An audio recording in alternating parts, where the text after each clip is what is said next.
Good morning, students. I'm Vijay Chopra, Director of the Cavalier. This session that we're going to have now is to boost the confidence of 200 plus CBS students that we've had during the session. And simultaneously, on the other channel, we are having the NDA question answer series being done for you for the 400 plus students who were there at the Cavalier. Now, during the course of your study here for 3 months, you had 3 full-length test papers and you had regular short tests during the course, and so you must be already pretty confident in how to deal with it. But however, we thought just before you really enter into the exam on the 4th, we would like to boost your confidence a little more, because you're now not here in the institutes and the teachers want to give you whatever they can in the last minute preparation so that you do exceedingly well. Remember, the tests that we gave you here, the full-length tests that we gave you here, maybe they were on the little tougher side. So we expect that what you will get will not be as tough, and you'll be able to score much more marks than what you've done here. So one by one, all the teachers that you know are going to come up in front of you and give you some kind of a look-see into what kind of things that are likely to come in the paper. Obviously, nobody knows what exact questions are going to come, but they're going to give you the pattern, they're going to give you the places from where things are likely to happen, so that it builds up your confidence and also you feel good about yourself. Now, at this stage, remember, you've got to maintain your cool, do not get into a panic situation. You've studied enough, you've done a lot of hard work. Now it is only just the time to perform. So make sure that, like in a match, you perform well on the given day, and before that, the teachers are here to wish you whatever best that is possible and give you whatever can be done. I hand over now to Goldie ma'am to do the English part with you, and gradually all other teachers will come one by one and give you more information. All the best to all of you.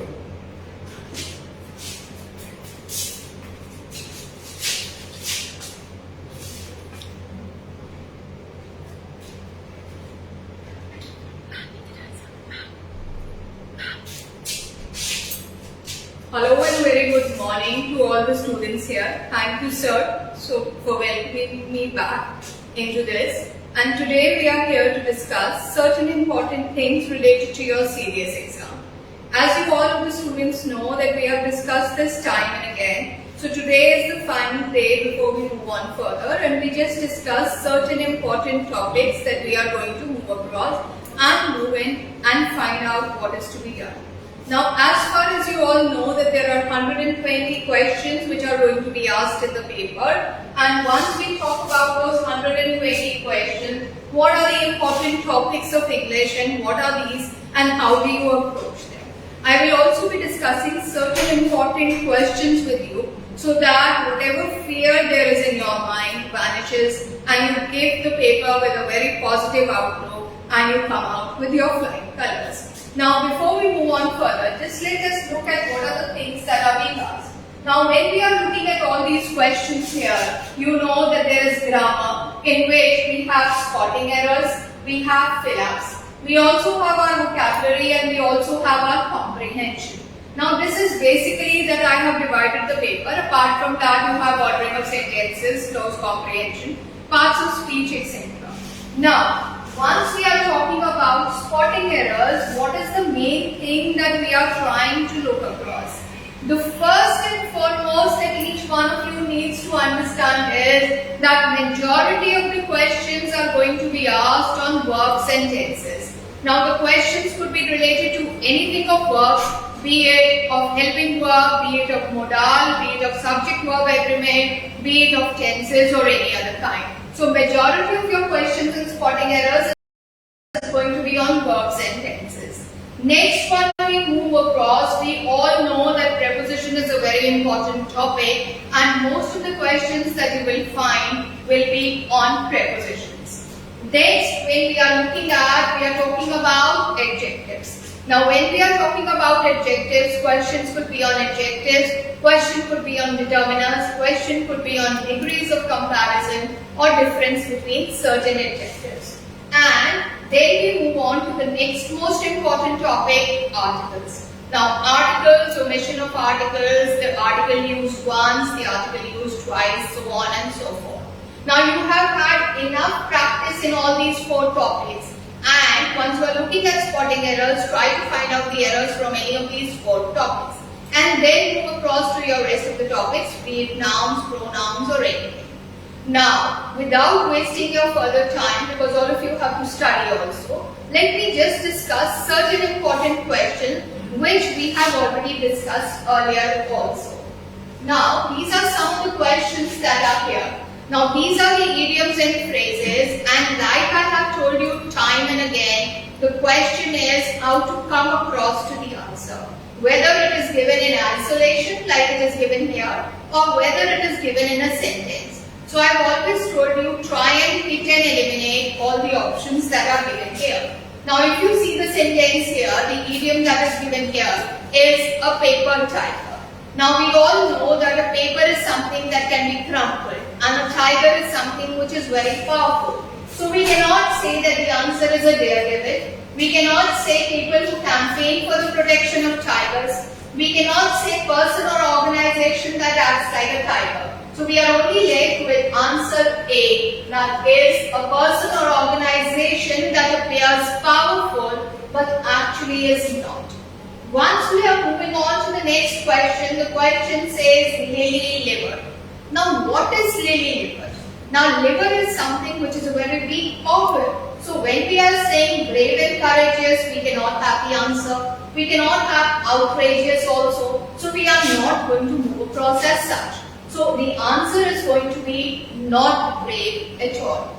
If I move across to the next question which says eat like a bird. Now we know what is the appetite of a bird. A bird will obviously not eat like a tiger. So a bird is going to have it in a very small quantity. So is it eat fast, eat a lot, pretending to be eating, or eat very little? So automatically your answer becomes eat very little. Now, this idiom is important here, which is the dog days. Why is this question important here is because you will not get the answer like you have got in the rest of the question. Now, the dog days has got nothing to do with dog, but it actually means the hottest days. When it is the warmest, so that is the part that we are talking about. Now, so these are the kinds of idioms which you might find it a little bit problematic for you and maybe a little more concerning for you. Now in case I'm talking about a banana republic, so we know that what is it which we have discussed it time and again, which means a small or a poor country with a weak government. Now you all have done this question with me n number of times where the question I said idioms according to your colors. And I told you that green is the color of envy, green is the color of jealousy. So the answer would be feeling of being jealous. So now since vocabulary seems like a tough task, a tough nut to crack, so this is the way that you can crack across. Now the other idioms that would be asked to you would be at 6s and 7s, to nip in the bud, at crossings, burn the candle at both ends, etc. And we have done a lot of idioms in the class and you are surely going to cross it. Now let us move across to the next question here. Now the next question is where we are talking about fill in the blanks. Now all those children who have given the AFCAT exam will find out that similar kind of fill-ups had also come in the AFCAT paper. Now if I talk about the first question was in fact asked in the AFCAT exam this time. Now on his way to the capital, the minister dashed the eminent social worker at his residence. Called on, called, calling for or call off. Now we have discussed phrasal verbs in detail and I had told you that try and look at the preposition there and try and find out the meaning of the word. Where you know that when we are talking about of, it means to separate something. When we are talking about calling for means a reason. So obviously the answer is called on. The same phrasal verb called up was asked in the AFCAT if you all remember your paper. Similarly, when we say the fire brigade fought for 4 hours to dash the fire in the building, put in, put out, put on and put off. So when we are talking about the two words that you could be confused would be But please understand, put off means cancelling and put out means to extinguish. So the correct answer is going to be B. Similarly, when we say Ravi has proved that he can dash on his promise.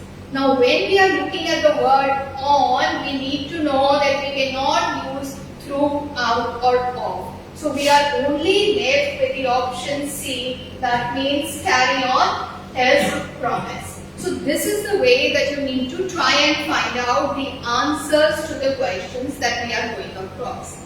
Now let us look at the next thing that I have in mind for you. Now the next thing that I am trying to talk across is that reported speech. Reported speech, several classes were held and I told you what is the way that you have to tackle the questions of reported speech. Now in case reported speech is coming in the paper, you have to look at the reporting verb, you have to look at the pronoun, and you also have to look at the change of adverbs. Now quickly we will say, Rahul said to his teacher, Madam, what is the way to solve the question? Now since this is a question, the answer cannot be Rahul told his teacher. The answer could not be Rahul told his teacher. So we are left with A and C. Now when we are saying asked his teacher, so we cannot have asked to. So option number C is also eliminated and the answer becomes as. Now when we are moving forward, we are saying he said to his friend, could you please close the door? Now the word itself is please. So it cannot be ordered. You cannot have the word wanted. You have he requested his friend to close the door and he requested his friend to please close the door. Because we are using the word please and we are using requested instead of please, so we cannot have option B also. So the answer is going to be option A. Now when I move on to question number 113, which says Raj said to Sheila, the sun rises in the east. Now this is a question which is a universal truth, which is not going to change. Which is not going to change today, tomorrow or any further. Now Raj told Sheila that the sun rose in the east. Since this is in the past, the question is wrong. Raj told Sheila that the sun rises in the east. Raj asked Sheila, it is not a question, so again C is not there. When I say Raj said to Sheila that the sun has arisen in the east, again is not the correct answer. So the answer is B. Now similarly, when I move on to question number 114. 114 says, Navnida said to her friend, what a scintillating beauty it is. Now since we have an exclamation mark here, now Navnida told to her friends is not possible. Navnida exclaimed, Navnida asked, and Navnida exclaimed. So the two questions that we are talking about is B and D. Navnida exclaimed to her friend what a scintillating beauty it was. Now please understand, since the question is what? Now the word is what, so it cannot be there in the reported speech. So this is also wrong. So you are left with only answer D. Now if I move on to question number 115, the captain said to the soldiers, march forward and aim at the peak of the hill today. Now since the captain is talking to the soldiers, it cannot be requested, it has to be ordered and it cannot be told. So we are left with B and C. So the captain ordered the soldiers to march forward and aim at the peak of the hill today and aim at the peak of the hill that day. Now we all know that today changes into that day. So what is the correct answer? The correct answer is option C. Let us move forward and see what is the next question that I am talking about. Where were you last evening, said the lady to her maid. The lady asked her maid where she had been the previous evening. The lady asked her, and the lady told her maid. So we know it is not told. Now when we are saying the lady asked her maid, where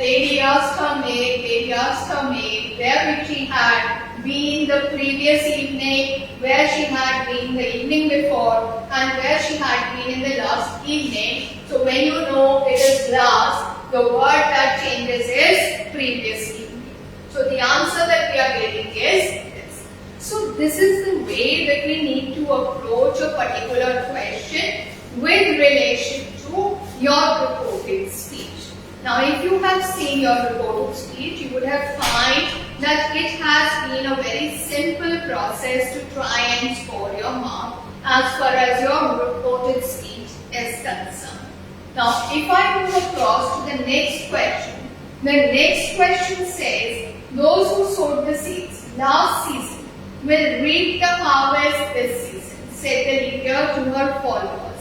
The leader said to her followers, the leader addressed her followers, again addressed her followers and advised her followers. Now, when we know that this changes into that, so this is not the option because this has the word this. If I talk about that season, this again not here. So when we are talking about said to her followers or addressed, so since it is a leader, it is going to be addressed to her followers.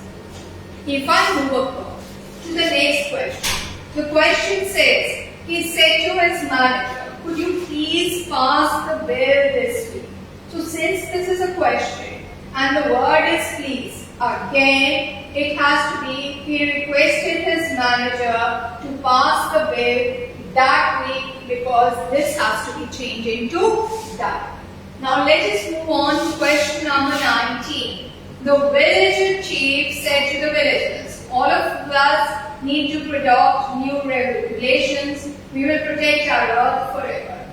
Now the village chief is not ordering, so obviously answer is not there. Village chief told the villagers, wanted the villagers, needed, again wrong, because with wanted we cannot require needed. Told the villagers that all of them needed. So the answer is going to be option D. Now if I am looking at the last question of reported speech, the grandfather said to the baby, may you live long with all good things of life. So blessed to the baby, asked the baby, wanted the baby. So obviously BNC is not there, and once we are talking about bless to the baby or bless the baby, so the option will be bless the baby because to is when you are talking to someone. He said to so and so. So you get the answer as D. So you see, if you go step by step in reported speech, it will not take you more than 5 minutes to get across all 10 questions correctly, and all of you will pass it off with very nice marks. Now let us discuss the last part that we have here, and that is parts of speech. Now when I started with your classes, each one of you had a terror in your mind of parts of speech, and you had a lot of confusion related to noun, pronoun, adjective, adverb and so on and so forth. And so many exercises were held, so many tests were taken on parts of speech, and I also told you small tips and tricks in which you are able to identify whether it is a noun, whether it is a pronoun, whether it is an adverb or so on and so forth. So let us quickly discuss what is it that we are talking about. Now when we are looking here, all the pilgrims rested for a while under the banyan tree. Is it an adverb? Is it a place value? Is it a preposition or a verb? Now we know that it is not a verb that we are looking across. Under, above, over, below, everything that we are talking about is, what is it? It is a preposition. Now, I told you time and again, if you look at the question number 82, that the wonderful statue of the leader welcomes all people to city. And I told you most of the time when you have a and the, what is it going to be? It is going to be a noun. So when we are talking about, we are going to use it as a noun. It will not be an object, it will not be an adjective, and it will not be a noun phrase. Now this is his pen. I told you time and again, his pen. And what is pen? Pen is a noun. So when we are talking about, it is not going to be a pronoun because pronoun is when you are replacing it with a noun. So it is going to be possessive adjective. Like I said that when we are talking about it is your house, it is my idea. So similarly, all this will become your possessive adjective. When I move on across further, I find here when people found that the jewel wasn't because of Raheem, they gave it to him. Now, what is the word it? Is it pronoun, nominative, noun or adverb? Now you know that it is not noun and adverb and it is not nominative also. So you are obviously left with the option of pronoun. Let us move forward and see what is the next question. It is 11 o'clock now and all of us should retire today. Now the same way the question is again about it. So what is it? Now we know that it is a pronoun. So whether it is a personal pronoun, relative pronoun, impersonal pronoun or verb. So obviously verb is not the option that we are moving across. If I am talking about is it a personal pronoun, is it a relative pronoun or is it an impersonal pronoun? Because we are not relating it somewhere and neither is it talking about any person. So the answer is going to be impersonal pronoun. So the answer will be impersonal. Now if I move forward, the flower is very beautiful. Now what is beautiful? Each one of you knows that it is an adjective. So anything when we are talking about an adjective has to be an adverb. It will not be a preposition conjunction or an adjective. Now this boy is stronger than Ramesh. Now similarly when we give his pen, when we are talking about boy becomes my noun. So what is this boy? This boy automatically becomes my adjective. When I am talking about I hurt myself, noun, pronoun, demonstrative preposition and adjective, I know my, myself. All of these are my pronouns. So obviously the answer will not be noun, demonstrative preposition or adjective and the answer is going to be as pronoun. Let's quickly move on to the next two questions and move further. And the ants fought the wasp. Now this which we have discussed time and again, when we have a subject and we have an object, so that means that the verb is moving from one place to another. So that means that it is a verb.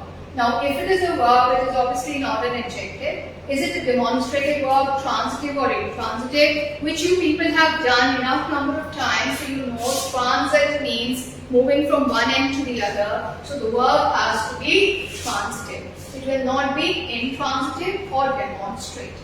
The last question that I want to discuss here is I can hardly believe it. Now believe, all of you know, is a verb. So when we are talking about believe, it is not going to be adjective, preposition or verb. So we are left only with adverb. Now in case you feel that this is the way that we need to crack our exams, this is the way that we need to move forward, this is the way that we need to go across.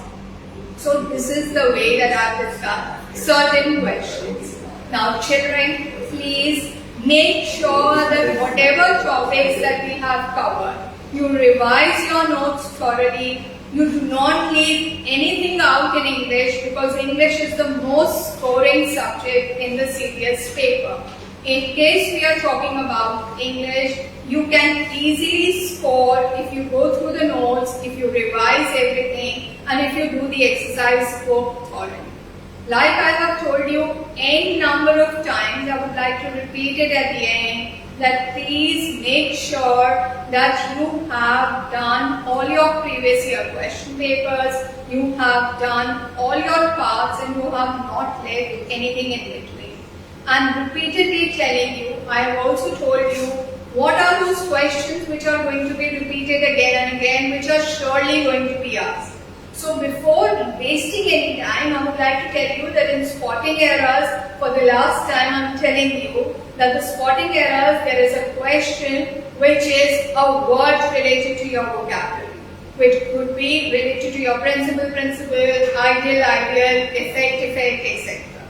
The second part of question that I'm talking about is a superfluous word, where the word is not required and the word has been put down. So if we are talking about violate again, return back, revise again, etc. So we do not require the second word and the word has just been put to test your knowledge. The third question which I told you was about a pronoun which says that one. One is a pronoun and it has to be followed by a plural subject and a singular verb and a singular noun. At the same point of time, the next question which I told you is always asked is when we are using it as a hypothetical condition, where we are saying, I wish I was, and the only thing which you require is that you have to replace was with were. So these are certain things. And like I said, close comprehension, parts of speech, reported speech are the areas where you can get full marks. So please make sure that you give your best and remember that even though you may be nervous, there is nothing to be nervous about. Keep a positive attitude and I'm sure all of you will crack it very nicely. Now, till then, we also want to remind you again that we are going to go live on 4th of September from 10:45 onwards. So please be tuned onto our channel and remember, I will only say one simple thing in Hindi, डर के आगे जीत है. So each one of you needs to understand कि आप लोग पढ़ोगे, करोगे. All the questions which are going to be asked are only going to be asked related to it. So once I hand over to our director, sir. Right, ma'am. Firstly, I want to congratulate you that in the AFCAT paper and also in the CFA paper, your hard work gets paid off. And like the students that come and told me that most of the things that were covered by you have come and they're very, very confident. And I believe in the CFPF, out of the 4 essays, 2 have been actually covered in the class. And almost 3 of them, because one of them we had discussed. If you remember, sir, we had discussed about EVA. Yes, yes. So that is also came. Right, so and most of the vocabulary of AFCAT has also come, whichever we did in the class. So because AFCAT is vocabulary based, so children have given me this feedback that most of the vocabulary. So that means all of them are going to do well. And I wish all the serious students also who also have taken the CAPF and the AFCAT exam that we were looking for a similar performance. Now, while the teachers are here all the time, if you still feel that you want to ask anything, say anything, or whatever queries that are there, you can always send your questions on the WhatsApp group. Ma'am or any other sir will try to help you. And ma'am, thank you very much. And great job for the last CAPF and the AFCAT exam. So, students, you've had a little last minute ideas given to you by the English teacher. Make sure that you go over these things and have a kind of a plan. Especially in the English paper, my ma'am has already told you that have some kind of a plan in your mind. Maybe like, how do you save time? If you go to antonym, synonym first, you'll be able to save a lot of time. Because everything, you either know it or don't know it. So that can be solved in about 50 seconds or so. So antonym synonym is something that you want to do with immediately, right, to begin with. After that, idioms and phrases. Again, you don't have to apply much on that and you can easily get it. So that can be a kind of a method that you have. The idea in any competition exam is that you have to score high. Nobody can score 100%. But the advantage of English paper is that you can really score very high marks. It is a limited syllabus. You've been studying English since class 1. All the grammar aspects, everything has been covered with you in great detail. A lot of things have been given to you in antonyms, synonyms, even spelling errors which are coming these days, parts of speech. All these things have been done with you. Just sit down by yourself, revise these things over and over again, and again, as I told you in the beginning, we don't want you to panic. Like ma'am was just now telling you that some of you who already from this very batch of CDS and AFCAT and CAPF combined, whatever ma'am has taught you, majority of the questions have come there. While we cannot guarantee that this will come in the CDS, but we are very confident the way the things have been covered with you, you should be able to do very well. Remember that whenever you are taking a competition exam, get that cutoff out of your mind, which I've been telling you repeatedly over and over again in your last 3 months stay here. We are not looking at the cutoff which is given on the net.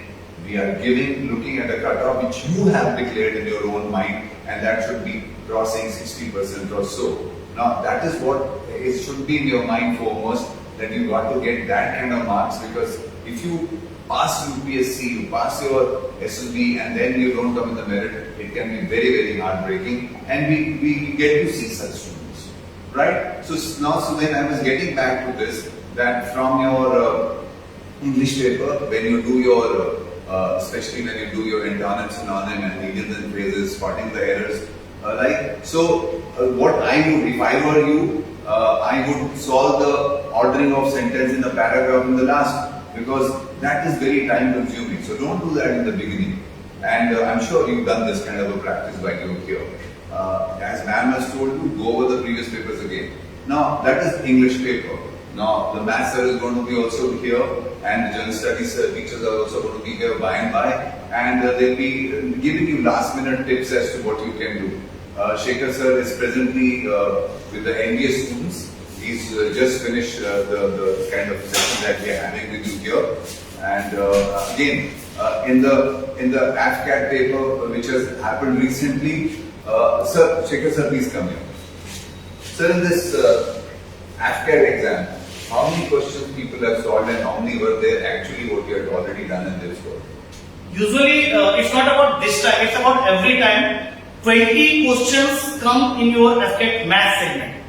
और जब भी बच्चे feedback देते हैं, they usually say कि 18 to 90 question हम करके आए हैं, जिसमें से 16 क्वेश्चन तो अपने क्लास में कराया था. तो usually they come out very happy, और इस बार भी वही सेम चीज हुई है. Out of 20 there are 16 questions which we have already discussed in the class, and whatever feedbacks we have got that is for all 18 19, and even 2-3 बच्चे तो ऐसे थे जिन्होंने पूरे 20 के 20 क्वेश्चंस सही हैं, and they are not actually जो बोलते हैं ना फेको इंसान नहीं होते हैं, कहने को तो मैं 25 क्वेश्चंस करके आ जाऊं 20, बट ऐसा नहीं था. They are actually genuine persons, because उन्होंने लास्ट मोमेंट तक यहाँ हमने मॉक टेस्ट उनके लिए थे. टोटल मैंने 10 मॉक टेस्ट कंडक्ट किया था 2020 के सेट का. तो ये वही बच्चे होते हैं जिनके मॉक टेस्ट में स्कोर्स हमेशा अच्छा है. तो ये वो बच्चे थे जिनका फीडबैक, और जो सबसे टफर बच्चे भी थे उन्होंने भी एटलीस्ट 15 to 16 क्वेश्चंस किए ही थे. So that means सबकी ग्रोथ हुई है. सबकी ग्रोथ होती है. एक तो होता है ना कि डायरेक्शन होता है. जैसे मैं यहाँ पे कहना तो नहीं चाहिए, लेकिन एक छोटी सी बात कहना चाहूंगा कि जो भी अभी आप जहां भी देख रहे हो, कहीं भी देख रहे हो, मैं कोई नाम नहीं लेना चाहता, मैं कोई नेगेटिव पब्लिसिटी नहीं करना चाहता किसी की भी, बट मैंने इनके वीडियोस भी देखे हैं. तो यहाँ पे ये काफी कुछ ऐसा बताते हैं जिनका पेपर से कोई डायरेक्ट रेलिवेंस नहीं होता है, चाहे वो एनडीए हो, सीडीएस हो, एफकेट हो. They are just taking some things which creates havoc in the minds of these young people. तो अगर आपको exactly जानना है कि आपके पेपर में आता क्या है, then the only place which from where you can know these things is the Cavalier. तो एक तो वहां पे थोड़ा सा देख लेना कि अगर इधर उधर की चीजें दिमाग में ज्यादा भर रहे हो तो ऑब्वियस सी बात है तुम्हारे काम की चीजें तो तुम्हें दी नहीं जा रही है, आप सिर्फ परेशान हो रहे हो. मैं आपको 10 वो चीज बता दूंगा जो आपके पेपर में एक्चुअली आना है. आप वही 100 चीजें पढ़ के उनमें से कोई 10 चीज सीखोगे. मैं यहाँ पे वही 10 बता दूंगा जो आपके पेपर में आना है. इनका रिजल्ट इनके हाथ में कब तक आ जाएगा? इनका रिजल्ट इनके आपको कब पता चल जाएगा परफॉर्मेंस कैसी है? 4 की शाम तक? हाँ, ऑब्वियसली स्कोर के इवनिंग तक नहीं पता चल जाएगा. We are going to go live. हाँ, we are going to get live by 11 in the morning. तो धीरे धीरे पेपर आते जाएंगे, हम सॉल्व करते जाएंगे, तो बाय इवनिंग रात के सोने से पहले तो तुम्हें पता चल ही जाएगा कि when do you stand. So we should be celebrating. Right? So all the best sir, आप अपना टाइम वेस्ट करिए, आप आगे चलिए, and thank you. थोड़ा सा बता.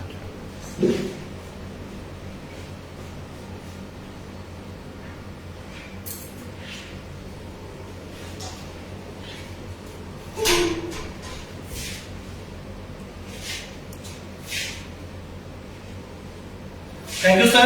And let's begin our today's session of CDS Maths Important Question Discussion. तो पहले तो मैं ये बता दूं, जैसा कि अभी ऑलरेडी हम बात कर चुके हैं, we are going to have our timer. So वो close, वो क्रॉस ऊपर था। हमारा काम है। तो let's start with our maths. English का आपने देख लिया है, तो मैथ्स में मैं पहले ये बता दूं कि ये जो वीडियो हम लोग बना रहे हैं इसमें we are going to discuss only those questions. देखो कोई भी वीडियो तुमको ये नहीं बता सकता कि तुम्हारे पेपर में क्या आने वाला है। जो भी वीडियोस बन रहे हैं या जो भी वीडियोस तुम लोग देख रहे हो अलग अलग जगह में, वो वीडियोस में तुम्हें सिर्फ ये बताया जा सकता है कि what is the pattern of question which is going to come in your exam. डिक्टो क्वेश्चन नहीं बता सकता तुमको। तो हमारे वीडियो में मैंने यहाँ पे कुछ क्वेश्चंस पिक किए हैं जो कि तुम्हारे पेपर में एक रेगुलर सेट पैटर्न के हिसाब से क्वेश्चंस आता है। तो मैथ्स के कुछ क्वेश्चंस जहां पे एक रेगुलरिटी मैंने देखी है with my teaching experience of some 15 to 16 years, तो उसमें कुछ एक पैटर्न के क्वेश्चंस हमेशा पूछे जाते हैं। तो उन्हीं को हम लोग इस पर्टिकुलर वीडियो में डिस्कस करने वाले हैं। और इन क्वेश्चंस के थ्रू तुम ये भी जान सकोगे कि किस तरह से ट्रिक्स लगा के हम लोग क्वेश्चंस को जल्दी सॉल्व कर सकते हैं। क्योंकि जो बच्चे ठीक से ट्रिक्स के बारे में नहीं जानते हैं वो इन क्वेश्चन से थोड़ा सा एक्सपोजर ले लेंगे मेरे थ्रू कि किस तरह से क्वेश्चंस को हम लोग जल्दी सॉल्व कर सकते हैं। बिकॉज तुम्हारा मैथ्स का पेपर जो है बिल्कुल ही टाइम गेम होता है। ये एकदम से लास्ट में होगा 3 to 5 तक तुम बिल्कुल सैचुरेट हो चुके होंगे। Because in the morning you have got English paper then GS paper और उसके बाद मैथ्स का पेपर आता है स्पेशली फॉर आईएमए कैंडिडेट्स, तो बिल्कुल सैचुरेट हो चुके होंगे। But how to tackle the paper tactfully, जब तुम बिल्कुल सैचुरेट हो चुके हो तो पेपर को कैसे टेक्टफुली सॉल्व करना है वही हम लोग इस पर्टिकुलर वीडियो में थ्रू क्वेश्चंस डिस्कस करेंगे। तो सबसे पहले स्टार्ट करते हैं आज की क्लास का पहला क्वेश्चन नंबर सिस्टम का है। You can say digit problem है एक तरह से। तो क्वेश्चन क्या कह रहा है ध्यान दो। क्वेश्चन है a 3-digit number is divisible by 11। तो पहला पंचलाइन यहां पे है कि ये नंबर जो है वो डिविजिबल बाय 11 है। एक बार तो ठीक है, ये तो 3 डिजिट नंबर जो है दैट इज डिविजिबल बाय 11, जिसका यूनिट डिजिट उसने तुमको बोला हुआ है 1। अब इस बात को लेकर अगर मैं ऑप्शन को सर्च करूं तो मुझे कोई हेल्प नहीं मिलने वाली क्योंकि सारे ही नंबर्स का यूनिट डिजिट 1 है। अच्छा 11 से डिविजिबिलिटी चेक कर लेते हैं। आई होप सबको पता होगा कि 11 से डिविजिबल होने के लिए अल्टरनेट प्लेस के डिजिट्स के सम का डिफरेंस 0 होना चाहिए या फिर 11 के टेबल का नंबर होना चाहिए। तो यहाँ पे ये 1 to 1 तो 11 से डिवाइड होगा, ये भी होगा, ये भी होगा, ये भी होगा। तो ये भी हमें हेल्प नहीं कर रहा है। अब आखिरी स्टेप में जाते हैं। The number is 297 more than the number obtained by reversing the digits. अगर मैं इसको रिवर्स करके इससे डिफरेंस लूं तो ये 0 देगा, तो ये आंसर गलत है। इसका डिफरेंस ले लो रिवर्स करके तो ये मुझे 297 तो नहीं देने वाला, इतना तो मैथ्स मेरा भी सही है। और इसको उल्टा करके माइनस करो तो ये भी मुझे 297 नहीं देने वाला। बट अगर मैं इसको उल्टा करके माइनस करता हूं तो डेफिनेटली 297 देगा। तो without using any more paper and pen we have solved this question, answer is 451। अगले क्वेश्चन की तरफ मूव करते हैं। इस क्वेश्चन में तुम्हें यूनिट डिजिट निकालना है। देखो यूनिट डिजिट निकालने का क्वेश्चन पेपर में हमेशा एक को पूछता ही पूछता है। और इसका एक बहुत ही प्यारा सा ट्रिक है और वो ट्रिक क्या है कि कोई भी इवन नंबर अगर तुम्हारे पास में है जिसके पावर में 4 का कोई भी मल्टीपल लिखा हुआ है तो ये नंबर हमेशा 6 पे ही खत्म होगा। और अगर कोई ऑड नंबर है उसके पावर में 4 का कोई भी मल्टीपल लिखा हुआ है तो it will always and with 1। तो अगर मैं इस क्वेश्चन की बात करूं सबसे पहले स्टार्ट करते हैं 7 से। 7 ऑड नंबर है लेकिन इसके पावर में 35 है जो कि 4 के टेबल में नहीं आता। तो हम लोग को करना क्या है, एक ऐसा नंबर ढूंढना है जो 35 के सबसे नियरेस्ट है लेकिन 4 के टेबल में आता है। तो वो नंबर होता है 32 into 7। क्योंकि ये मैंने इसकी next 3 to the power of 71 again odd number है 3। इसके सबसे नियरेस्ट मतलब 71 के सबसे नियरेस्ट जो नंबर 4 के टेबल में आता है वो है 68। यहाँ पे भी 3 की पावर 3। अच्छा 1 की पावर में कुछ भी लिख लो 1 पे खत्म होगा। तो अब देखो 7 की power 32 odd number two the power of 4 है always ends with 1। 3 odd number to the power of 4 always ends with 1। 7 का क्यूब अगर याद है तो 343 होता है। तो आप सबके यूनिट्स प्लेस को मल्टीप्लाई करो आंसर 3 आएगा। अब यहाँ पे एक छोटा सा टिप मैं और दे देता हूँ कि किसी भी कॉम्पिटिटिव एग्जाम में जहां पे तुम पेपर देने जा रहे हो ऑलवेज ट्राई टू रिमेंबर, अगर अभी तक याद नहीं किया तो जरूर कर लेना, 1 से लेकर 30 तक का स्क्वायर और 1 से लेकर 20 तक का cube definitely will help you in saving your somewhere around 5 to 10 minutes in the day. क्योंकि अगर हम लोग बच्चा यहाँ अटक गया 7 का क्यूब निकाल रहा है तो कम से कम 10 से 20 सेकंड लग सकते हैं। तो अगर तुम्हें ये वैल्यूज पहले से याद है तो डेफिनेटली ऐसे 5-10 क्वेश्चन तो पेपर में मिलेंगे तो you can definitely solve 5 to 10 minutes. अगले क्वेश्चन की तरफ मूव करते हैं। अगला क्वेश्चन है तुम्हारा, ये क्वेश्चन कई बार तुम्हारे पेपर में आ चुका है। क्वेश्चन कह रहा है कि for a positive integer n, हमने डिफाइन किया है एक वैल्यू को जैसे g ब्रैकेट में n, और उसका मतलब है number of positive divisors of n। मतलब कोई भी नंबर अगर ब्रैकेट के अंदर में है, हमने क्या करना है, उसके total number of positive divisors लिखने हैं। जैसे यहां से स्टार्ट d12 मतलब मुझे 12 के पहले फैक्टर्स लिखने पड़ेंगे, 1 2 3 4 6 एंड 12।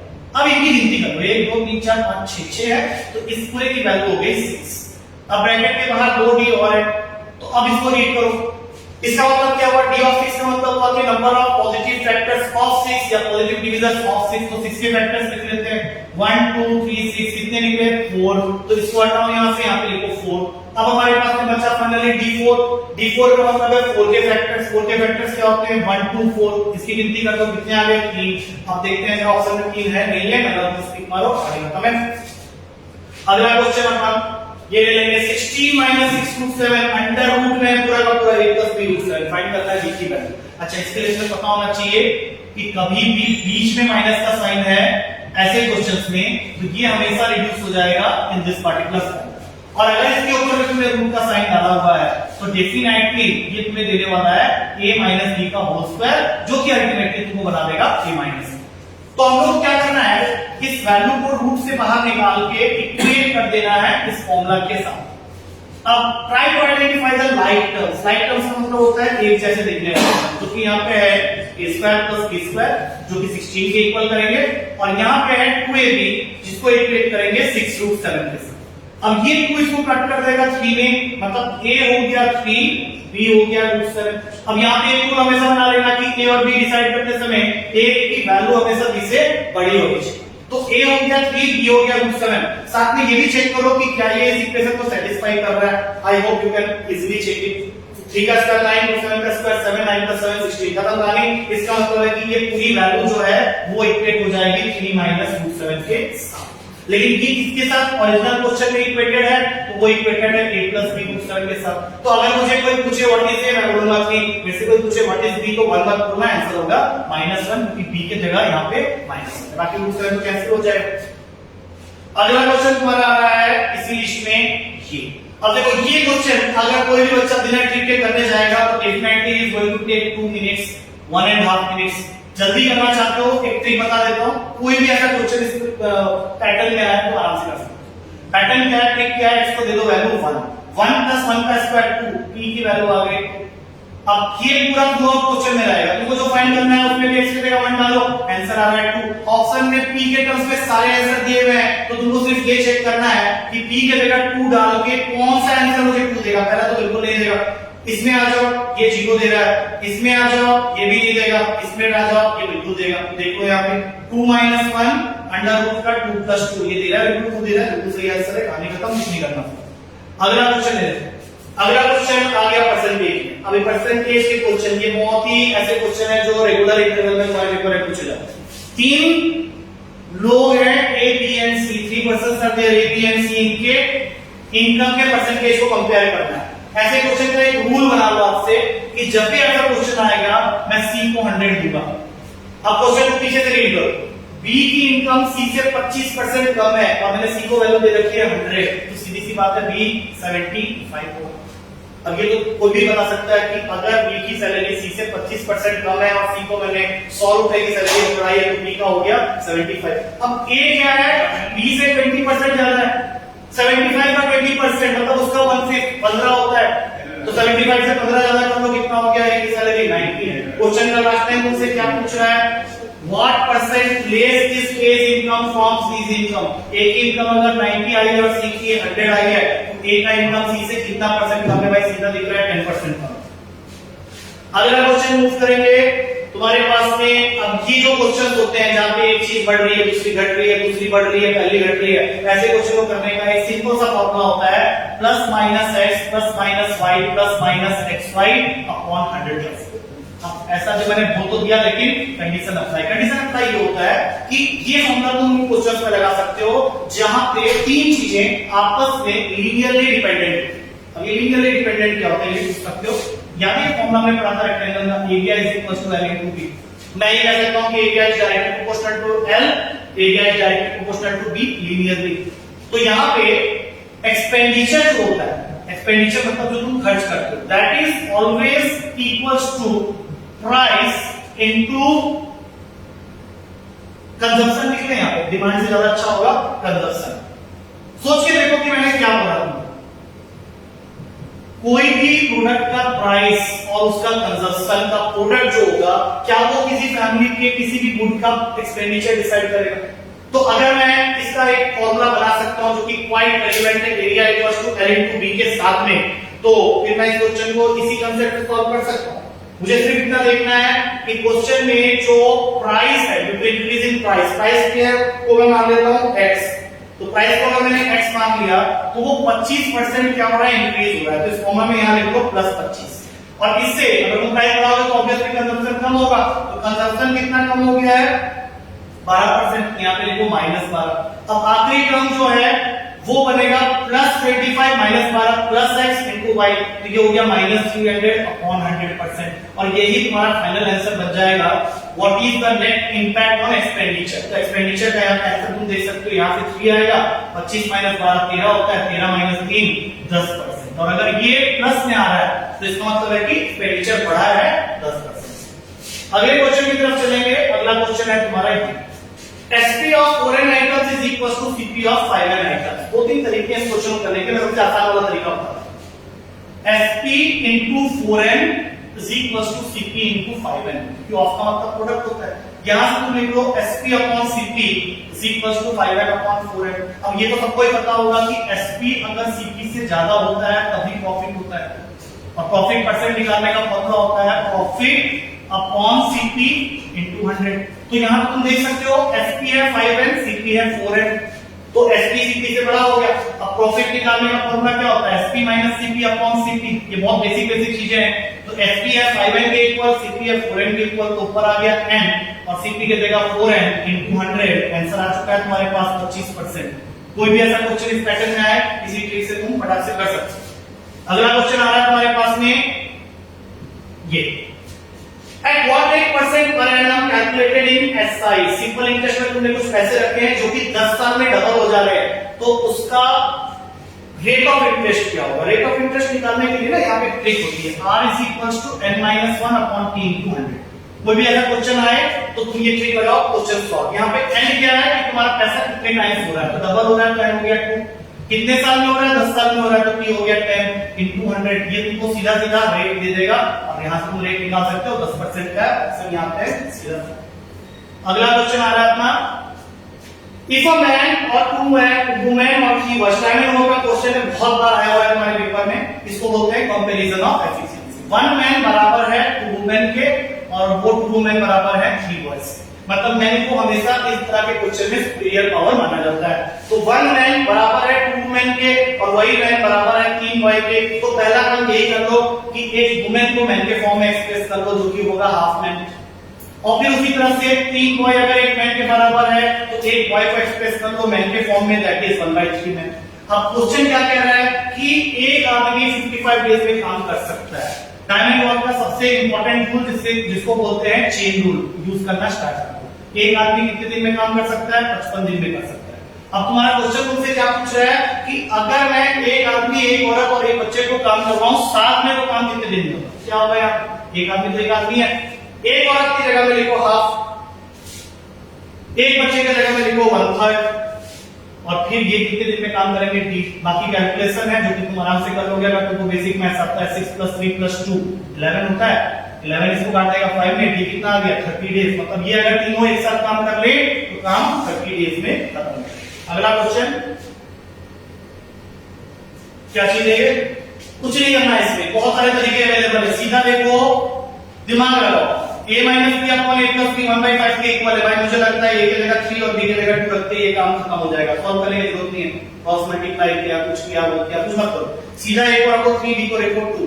अब जैसे ही तुम ये करोगे, देखो a - b 3 - 2 1 होता है, 3 + 2 5 होता है। पुट कर लो यहाँ पे 9 - 4 अपॉन 9 + 4, क्योंकि तुम्हें क्या पूछा गया है, a² - b² ratio a² + b²। Answer लिख क्या होगा अभी तक तो 5/30 आने का। नेक्स्ट अगला क्वेश्चन, अगेन बहुत सारे तरीके हैं, सबसे बेस्ट तरीका बता देता हूं। A 1 B 2 C 4 D 8। तुम पूछोगे सर कहां से क्या क्यों? अरे भैया देखो A by B B by C C by D सब सेम है ना, तो इसी तरीके से तो वैल्यू लोगे तो होगा। तुम मुझे बोलोगे सर कुछ और ले लो, क्यों लूं भाई, ये सबसे सिंपल वैल्यूज होते हैं, इससे छोटा वैल्यू ही नहीं है। अब तुम बोले सर ऑप्शन में ऐसा कुछ दिख नहीं रहा, क्या आएगा? सबर रखो, देखो B का क्यूब 8, C का क्यूब 64, 8 का क्यूब 512। अब तुम यहाँ क्वेश्चन छोड़ दोगे, बोले सर मुझे ऐड करना नहीं आता, करने की जरूरत नहीं पड़ेगी। A cube B cube C cube करो जरा, 1 8 64।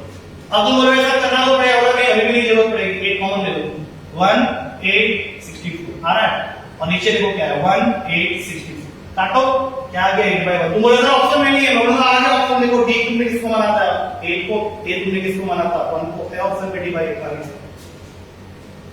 I hope you people are getting some unique way of solving the questions। ये क्या चीज है? स्पीड डिस्टेंस टाइम का एक ऐसा क्वेश्चन जो कई बार हमारे पेपर में पूछा। क्वेश्चन क्या है? एक आदमी है जो कि वॉक करके जाता है किसी प्लेस को, और जब वापस आता है राइड करके आता है, और ऐसा करने में उसको टाइम लगता है 5 hours 45 minutes। अब इस क्वेश्चन में एक ऐसा ट्रिक बताऊंगा जिसके बाद ये क्वेश्चन कभी गलत हो ही नहीं सकता। जब भी तुम्हें ऐसा कोई क्वेश्चन मिले तो नेक्स्ट क्वेश्चन में और क्या किया वो देखने की जरूरत नहीं है, इस पूरे इक्वेशन को मल्टीप्लाई कर लो 2 से। अब जब तुम ये ऐसा करोगे तो नेक्स्ट स्टेप में तुम्हें आंसर मिल जाएगा। क्या हो गया? 2 से मल्टीप्लाई किया 2w + 2r, अच्छा 5 hours 45 minutes को 2 से मल्टीप्लाई करके बहुत बच्चे बोलेंगे 10 घंटे 90 मिनट। मैं उनको बोलूंगा इसको 11 घंटे 30 मिनट बोलो। 10 घंटे 90 मिनट कुछ नहीं होता, 11 घंटे 30 मिनट कर लो। अब तुम मुझे बताओ कि कौन सा पूछा गया है, कौन सा दिया हुआ है। ये अगले लाइन में को मिल जाएगा। क्या लिखा है इसमें? he could have gained 2 hours by riding both the ways। he could have gained 2 hours by riding both the ways। तो अगर उसको वॉक प्लस राइड करने में 5 hours 45 minutes लगे थे तो वो अपने 2 घंटे का फायदा कर सकता है, मतलब बचा सकता है, अगर वो दोनों जगह आते समय और जाते समय, नहीं उल्टा कर दिया, जाते समय और आते समय क्या करके जा रहा है? राइड करके जा रहा है। तो 5 घंटे 45 मिनट में 2 घंटे कम कर लो तो मेरे ख्याल से 2r की वैल्यू हो गई 3 घंटे 45 मिनट। अब देखो क्या तुमसे क्या यही वैल्यू नहीं पूछ रहा है, अब पढ़ो इसको, the time you take to walk both the ways, मतलब 2w पूछ रहा है, और ये पूरी वैल्यू किसके साथ इक्वेटेड थी? 11 घंटे 30 मिनट के साथ। तो बस इसको यहां सेंड करो और आंसर तुमको मिल जाएगा 7 hours 45 minutes। अगला क्वेश्चन सेट थ्योरी का क्वेश्चन है। अगर ये पढ़े हो तो कर लोगे, जबकि मैं बिना पढ़े हुए बच्चों के लिए बता देता हूं, लेकिन ये पता होना चाहिए। जैसे सिंबल इसको बोलते हैं इंटरसेक्शन। इंटरसेक्शन का मतलब होता है वो एलिमेंट जो ए और बी दोनों सेट में कॉमन है। तो यहां पर तुम ऐसा करो, तुम्हें कुछ पता तो है नहीं, नेचुरल नंबर है, 2-3 नेचुरल नंबर लेके ए सेट बनाओ। जैसे मैंने पहले 3 पकड़ लिया 1 2 3। अगर तुम यहां इनके जगह 1 डालते हो तो 6 आएगा, 2 डालते हो तो 10 आएगा, 3 डालते हो तो 14 आएगा, बाकी आगे चलते रहेंगे। अब सेकंड वाले में भी ऐसे करो, बी क्या दिया हुआ है 3 है, इसमें 1 2 3 डालो, 3 आएगा, 6 आएगा, 9 आएगा, और 3 का टेबल चलते रहेगा। अब अगर मैं बोलूं कि पहला ऐसा एलिमेंट ढूंढो जो दोनों में कॉमन है, तो बोलोगे सर 6। तो ए इंटरसेक्शन बी लिखते समय जो सबसे पहला कॉमन एलिमेंट आया वो है 6। तो तुम इनके जगह 1 डाल के जरा चेक करना कौन सा वैल्यू को 6 दे रहा है। ये तो 18 दे रहा है, ये आंसर नहीं हो सकता। यहां डालो ये 12 दे रहा है, ये भी आंसर नहीं हो सकता, ये बिल्कुल नहीं हो सकता, ये सही है। एंड के जगह 1 डालते हो 6 दे रहा है, तो कहानी खत्म है। अगले क्वेश्चन में चलते हैं। सारे के सारे आगे क्वेश्चन है, क्या है ये? अच्छा, ये तो मीडियम का क्वेश्चन हो गया। इसमें उसने क्या दिया है कि एग्जाम में पासिंग परसेंटेज 40% है और 9 बच्चों ने पेपर दिया है। Out of 9 students 5 have pass, और उनके मार्क्स तुमको दे दिए हैं, लेकिन median of the percentage marks of all the 9 निकालना। ध्यान रखना, जब तक तो तुम्हें ये ना बोले कि जो बच्चे पास हुए हैं उनका मीडियन निकालना है, तब तक तुम यही मान के चलो कि टोटल 9 बच्चों का ही निकालना है। जो 5 बच्चे, जो 4 बच्चे फेल हुए हैं, उनके नंबर 40% से तो कम ही रहे होंगे। तो मीडियन निकालते समय सबसे पहला नंबर क्या होता है कि हमें अपनी परसेंटेज या वैल्यूज को असेंडिंग ऑर्डर में लगाना होता है। तो मैं ये मान लेता हूं कि ये 4 वैल्यूज 40 से कम है, तो सबसे पहले ये आएंगे। बाकी जो वैल्यूज बच गए उसको असेंडिंग में लगा लेते हैं। सबसे पहले आया 51, फिर 57, फिर 68, फिर 79 और फिर 80। अब ये लिखने के बाद सोचो कि 9 बच्चे हैं, तो n की वैल्यू हो गई 9, which is a odd value. तो इस केस में मीडियन का मतलब होता है सबसे बीच वाली वैल्यू, और फॉर्मूला वाइज अगर कैलकुलेट करो तो उसका मतलब बनेगा n+1/12 वैल्यू, जो कि बन गया 5th वैल्यू। और 5th वैल्यू को देखना कहां पे है? इस सीरीज में देखना है। इसका 5th वैल्यू 51 है, तो आंसर होगा 51%। नेक्स्ट क्वेश्चन है तुम्हारा, अच्छा ये तो बहुत ही ऐसा क्वेश्चन, लीनियर इक्वेशन के वो क्वेश्चन जिनके ट्रिक्स बेहतरीन वाले हैं और वो ट्रिक क्या करता है कि पहले लाइन के अंदर क्वेश्चन खत्म हो जाएगा। Sum of the digits of a 2 digit number is 8। ऐसे नंबर्स को लिख लेते हैं पहले जिनके डिजिट्स का सम 8 आता है। तो बहुत ही कम एग्जांपल मिलेंगे, 17, 26, 35। कोई बच्चा बोलेगा सर 80, हाँ ठीक है, ठीक है। अच्छा एक उल्टा कर लेंगे, 71, 62, 53, 08 मैंने नहीं मालूम कि 2 डिजिट का नंबर है, ये तो भूल ही जाओगे। अब सेकंड लाइन आंसर तक पहुंचा देगा।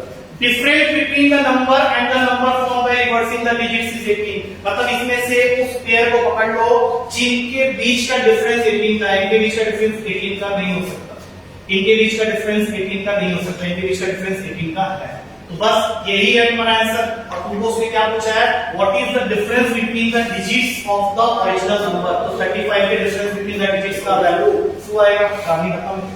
अगले क्वेश्चन की तरफ मूव कर जाते हैं। थोड़ा सा सॉल्व करना पड़ेगा इस क्वेश्चन को, क्योंकि ये क्वेश्चन मेरा पेपर में आता है, बच्चे गलत करके आ जाते हैं, ठीक है ना। तो इसको थोड़ा सा देखेंगे ध्यान से। निकालना क्या है, एक तो p/x निकालना है, एक y/b निकालना है। पहले सीक्वेंस को करना है। v/y की वैल्यू आ गई 1 - z/c, v/y की वैल्यू आ गई c - z/c। तुमको v/y चाहिए या y/b चाहिए, उल्टा चाहिए, चलो इसको उल्टा कर दो। ये बन जाएगा c/c - z। संभाल के रखो या ऐसा करो, यहां साइड में लिख दो c/c - z। ये मैंने इसके लिए लिखा। अब दूसरे इक्वेशन को पकड़ते हैं। यहां से x/a की वैल्यू आ गई 1 - c/z, x/a की वैल्यू आ गई z - c/z। उल्टा कर लो, a/x की वैल्यू आ गई z/z-। इसको उठा के यहां से। अब जरा ध्यान से देखो, एक चीज का अफसोस हो रहा होगा कि ये दोनों सेम हो जाते हैं। क्लास कर लेते हैं, अफसोस करके क्या होगा, करने के लिए क्या करना पड़ेगा, माइनस का साइन डालना पड़ेगा। हो गया सेम। अब देखो ऊपर भी z-c, नीचे भी z-c, आंसर क्या आ जाएगा 1। ऐसा ऑप्शन है। नेक्स्ट क्वेश्चन की तरफ चलते हैं। ये मेरा फेवरेट टॉपिक है, ट्रिग्नोमेट्री। अरे हाँ, ध्यान रखना पेपर में सीरियस के बच्चे खास तुम से बातें हो रही है। ट्रिग्नोमेट्री अगर तुम्हारा पक्का है तो ध्यान रखना 10 क्वेश्चन तुम्हारे हाथ से कहीं नहीं। पेपर जब भी स्टार्ट करोगे 3 से 5 के स्लॉट में, तो ट्रिग्नोमेट्री के क्वेश्चन सबसे पहले करें, क्योंकि वो वाले क्वेश्चन होते हैं जो डेफिनेटली बच्चा बना के आता है, खासकर वो बच्चे जिनका ट्रिग्नोमेट्री सही होता है। अब ये उन्हीं में से एक क्वेश्चन, और ये क्वेश्चन आज के डेट में भी पूछे जाते हैं। ऐसे question sin x - cos x 0 के इक्वल है, मतलब sin x cos x के बराबर हो गया। sin x और cos x के एक एंगल में बराबर हो सकते हैं, वो है 45 डिग्री। अब ये 45 डिग्री x की वैल्यू है, यहां डाल दो, यहां डाल दो। याद है sin 45, टेबल देखो, टेबल जरूर पढ़ के जाना, सबसे इंपॉर्टेंट। sin 45 और cos 45 दोनों बराबर होते हैं 1/√2 के।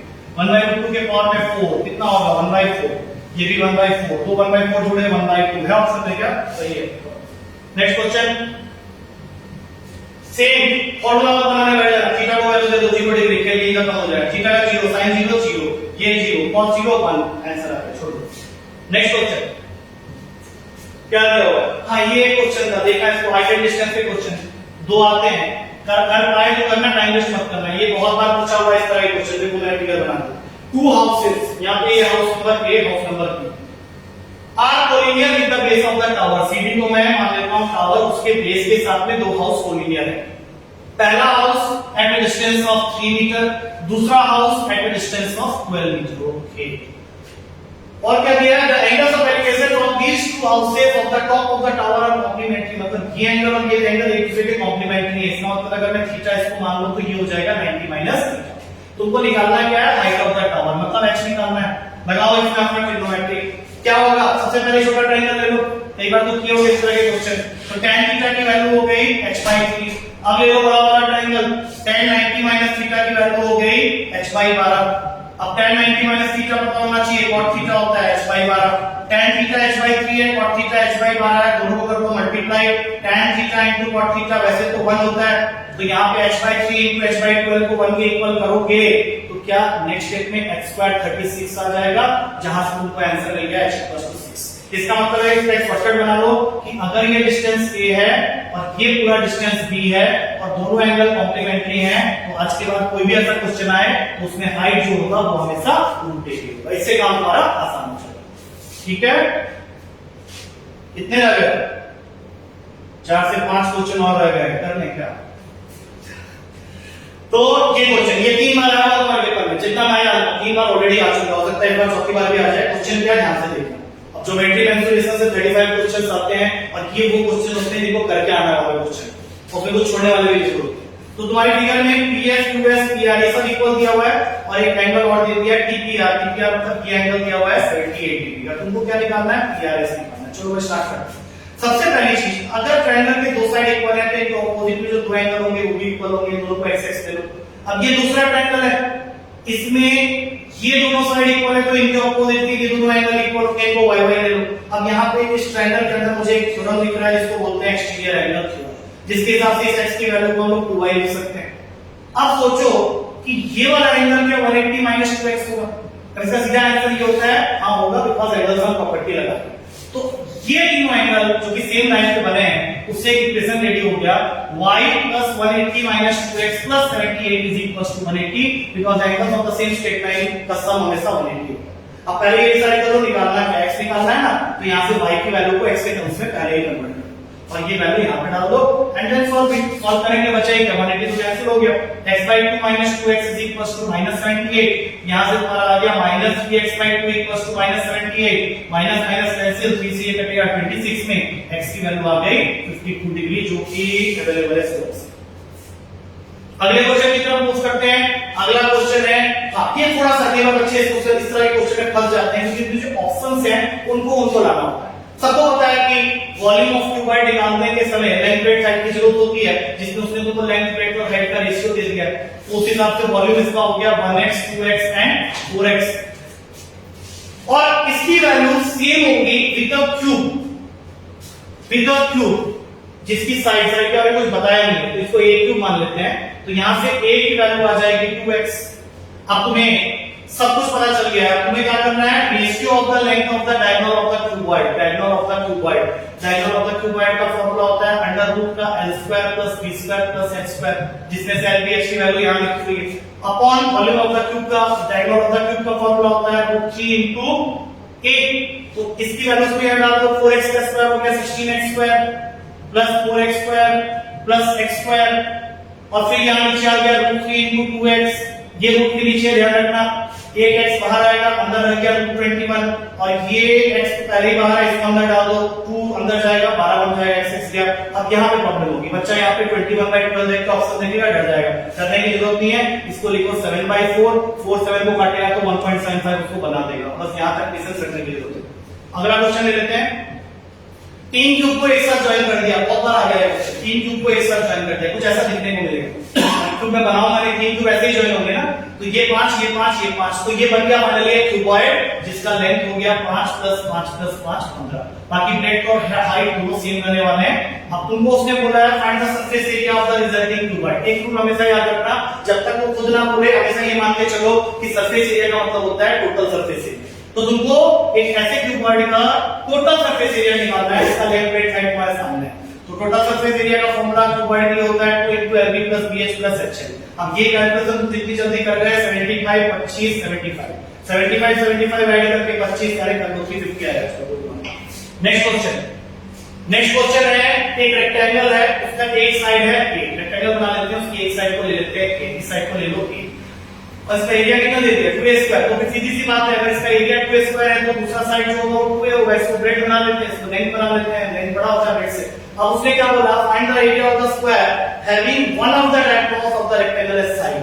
मतलब अगर मैं इसका डायगोनल बनाऊं तो इसके ऊपर में वो तुमको एक स्क्वायर बनाने के लिए बोल रहा है और स्क्वायर के चारों साइड बराबर होते हैं। इसका मतलब है कि अगर मैं इसका डायगोनल निकाल लूं पाइथागोरस थ्योरम से तो जो वैल्यू आएगी वो आ रही है √5a। अब एरिया ऑफ द स्क्वायर बनाने के लिए चारों साइड √5 देते हैं और एरिया ऑफ द स्क्वायर होता है साइड स्क्वायर तो 5a² आंसर आने का तो हो गया। एक क्वेश्चन मिल गया होगा हाँ, और ये क्वेश्चन कम से कम 3-4 बार आया होगा। क्या है क्वेश्चन को पढ़ लेते हैं। फिगर तो यही हुआ है, AD AE और BC, AD AE और BC ये क्या है? टेंजेंट्स है। बढ़िया। At the circle DE and F, अच्छा ठीक है DE एंड F में टच कर रहे हैं, बहुत बढ़िया। तुमको फाइंड करना है ये पेरिमीटर होता है ट्रायंगल का, इसका रिलेशन बनाना है AD के साथ में, ठीक है कर लेते हैं। AB + BC + CA यहां से स्टार्ट। अच्छा AB को हम लोग लिख सकते हैं इस फिगर के हिसाब से AD - EB, BC का वैल्यू हो गया BF + FC और CA को हम लोग लिख सकते हैं CA, AE - CE, AE - CE। अब देखो क्या होता है, क्या DB और BF इक्वल होंगे? जिनको पता है वो बता देगा हाँ भाई इक्वल होंगे सर, क्योंकि tangents drawn from an external point to a circle are always equal. तो एक प्लस में एक माइनस में दोनों को उड़ा दो। सेम उसी तरीके से CF और CE इक्वल होंगे, CF और CE इक्वल होंगे सेम रीजन की वजह से, क्योंकि एक्सटर्नल पॉइंट से दो टेंजेंट टूटे ड्रॉ किए हैं तो वो दोनों लेंथ वाइज इक्वल होंगे। ये भी गए काम से कि एक प्लस में एक माइनस में। अच्छा, AE और AD भी तो उसी रीजन से इक्वल होंगे, क्योंकि ये भी तो टेंजेंट ड्रॉ होता है एक्सटर्नल पॉइंट है, लेकिन इस बार प्लस प्लस ही है, तो बस इस AE की जगह में AD लिखो और एक AD पहले से है, हमारा आंसर हो जाता है 2AD। अब ऑप्शन में से चेक कर लो, D is the correct. Now with that we come to the end of this segment। तो तुम लोगों ने देखा कि किस तरह से हमने 25 क्वेश्चन को करीब आधे घंटे के अंदर सॉल्व कर लिया। And these all questions are not created by me, these questions have already come in your paper। तो now I will be heading over to our next faculty, वो आपको ऑप्शन स्पेस के बारे में बताएंगे। Have you covered all these questions in the classes? Yeah, this question, lot many more questions apart from this। So that means they can easily do questions in about 1 minute time. Definitely 1 से 1.5 minute के अंदर question हो जाते हैं, क्योंकि ये मैं बहुत तेजी से इसलिए कर पा रहा हूँ क्योंकि मेरे लिए तो ऐसा हो गया कि जैसे सुबह उठ के ब्रश करने और नहाने वाली बातें, तो बच्चों को थोड़ा सा But not all of them, but at least most of the questions can be covered. So we go to the repeat performance of what you've done in the AFCAT, and we're going to be doing that better than that. So thank you, Shekhar sir, and you're going to be getting all the teachers live on the 4th by 10:45, so you can start seeing various answers and various things that are there. Now we've done the first two papers. Thank you, sir. We've done the NDA, the English and the Maths paper. Now we'll go on to the faculty of the General Studies, and we've got the Geography sir with you here, and you know him very well. So come on, sir, and give them last minute briefing so that they, at least in Geography, they should score 100% marks.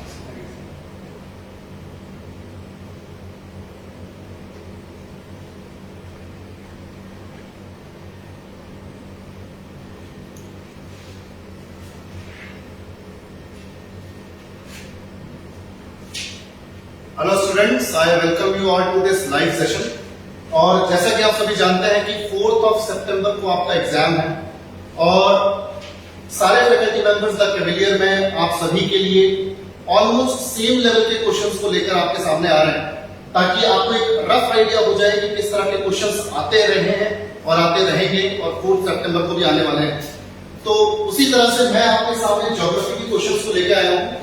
तो ये जरूरी नहीं कि सारे के सारे questions कुछ इसी तरह के हैं, बस ये पैटर्न सेम रहेगा और ये सारे के सारे क्वेश्चंस ऑलरेडी आपके एग्जाम में पूछे गए हैं, तो मैं उन्हीं क्वेश्चंस को पिक करके लेके आया हूं।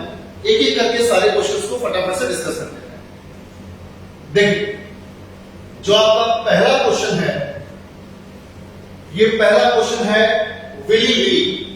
आप सभी ने साइक्लोन का टॉपिक पढ़ा हुआ है।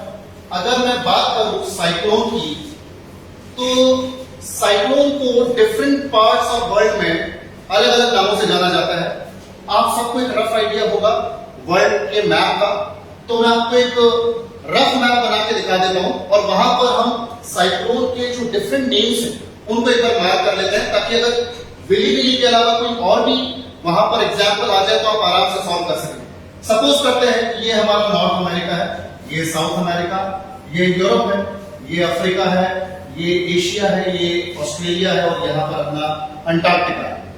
तो विली विली जो है ये साइक्लोन का नाम है ऑस्ट्रेलिया के आसपास। विली विली कहा जाता है ऑस्ट्रेलिया के आसपास साइक्लोन। वहीं अगर मैं अटलांटिक ओशन के वेस्टर्न पार्ट में और पैसिफिक ओशन के ईस्टर्न पार्ट में साइक्लोन्स को मार्क करूं, यानी बेसिकली नॉर्थ अमेरिका के ईस्ट और वेस्ट में, इन्हें कहा जाता है हरिकेन्स। आप सब इन सारे नाम से फेमिलियर हैं ऑलरेडी।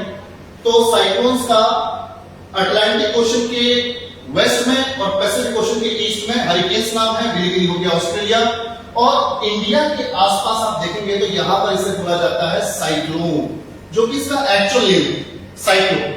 वहीं अगर मैं बात करूं पैसिफिक ओशन की, तो पैसिफिक ओशन में जहां ये चाइना और जापान, कोरिया या फिलीपींस जैसी कंट्रीज हैं, यहां पर आपको देखने को मिलेगा इनके नाम टाइफून। तो ये कुछ 4 नाम हैं जिनमें से कोई भी आपसे पूछा जा सकता है, तो याद रखिएगा टाइफून चाइना और चाइना के आसपास की जो कंट्रीज हैं वहां पर बोला जाएगा। हरिकेन्स नॉर्थ अमेरिका के दोनों तरफ बोला जा सकता है। साइक्लोन इंडियन ओशन में जनरली कहा जाता है, और विली विली हो गया ऑस्ट्रेलिया। तो देखिए क्वेश्चन क्या है, willy willy is a tropical cyclone of the north west Australia. इस तरह से हमारा पहला क्वेश्चन सॉल्व हो जाता है। सेकंड क्वेश्चन देखिए, सेकंड क्वेश्चन हमारे पास है, in which one of the following questions Diamantina trench is situated. देखिए ट्रेंचेस आप लोगों ने सुने भी होंगे, कई सारे तो ट्रेंचेस एक तरीके से मान के चलिए कि काफी फेमस भी है। जैसे मरियाना ट्रेंच आपने सुना होगा पैसिफिक ओशन में, वो हमारे अर्थ का सबसे डीपेस्ट पॉइंट है।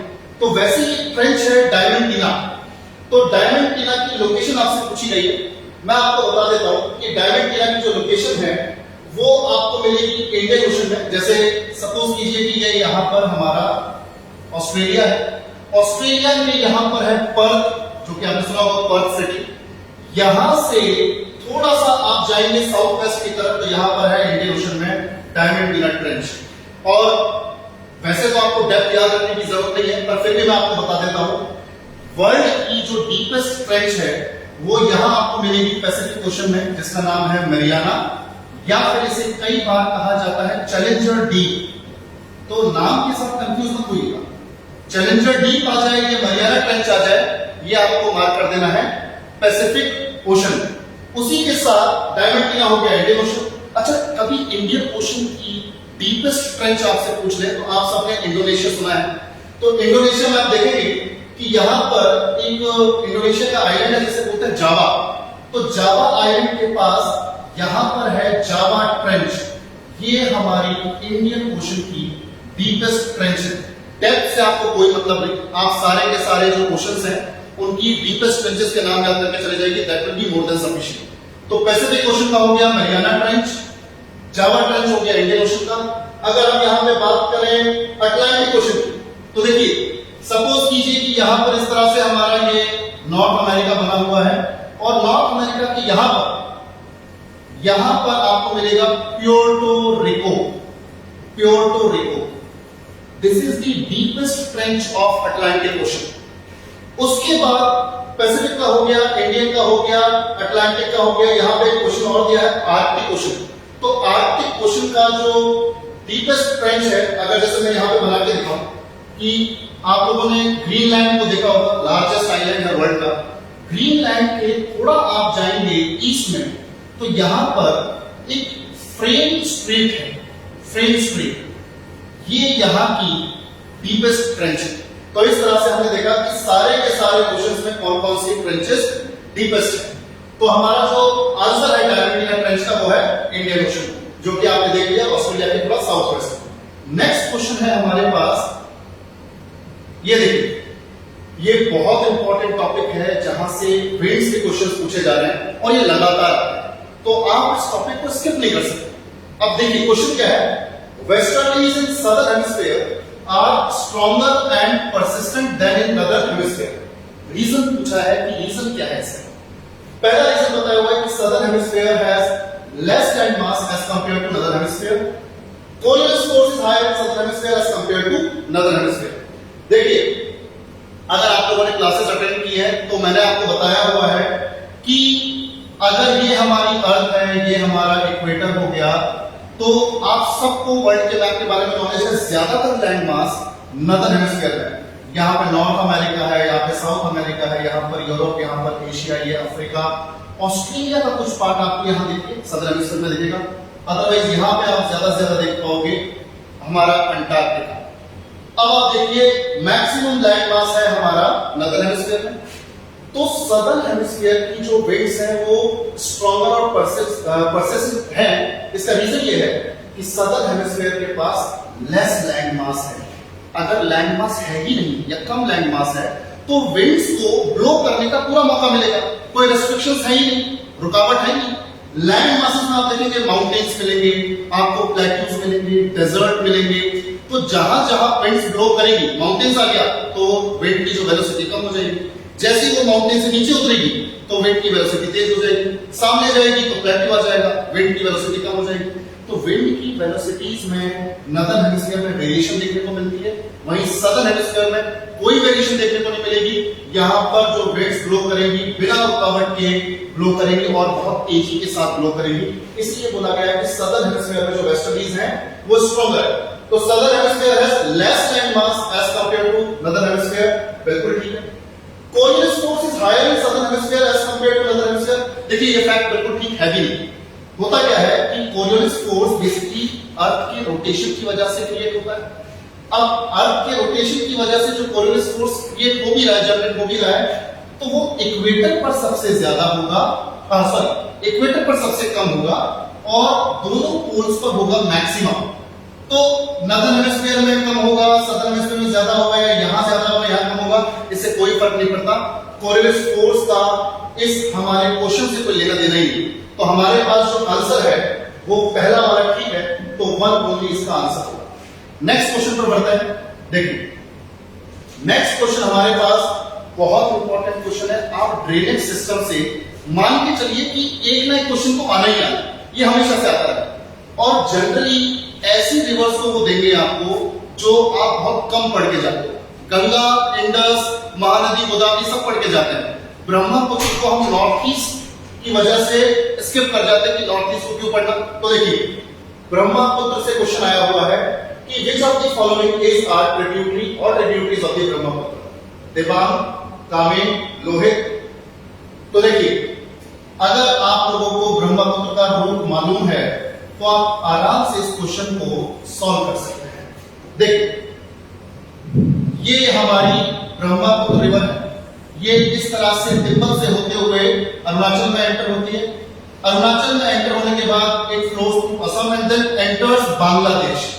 तो बेसिक बात यह है कि जब तक ये रिवर अरुणाचल में है तब तक यहां पर एक रिवर यहां पर फ्लो करती है इस तरह से, ब्रह्मपुत्र में आती है, इसका नाम है दिबांग।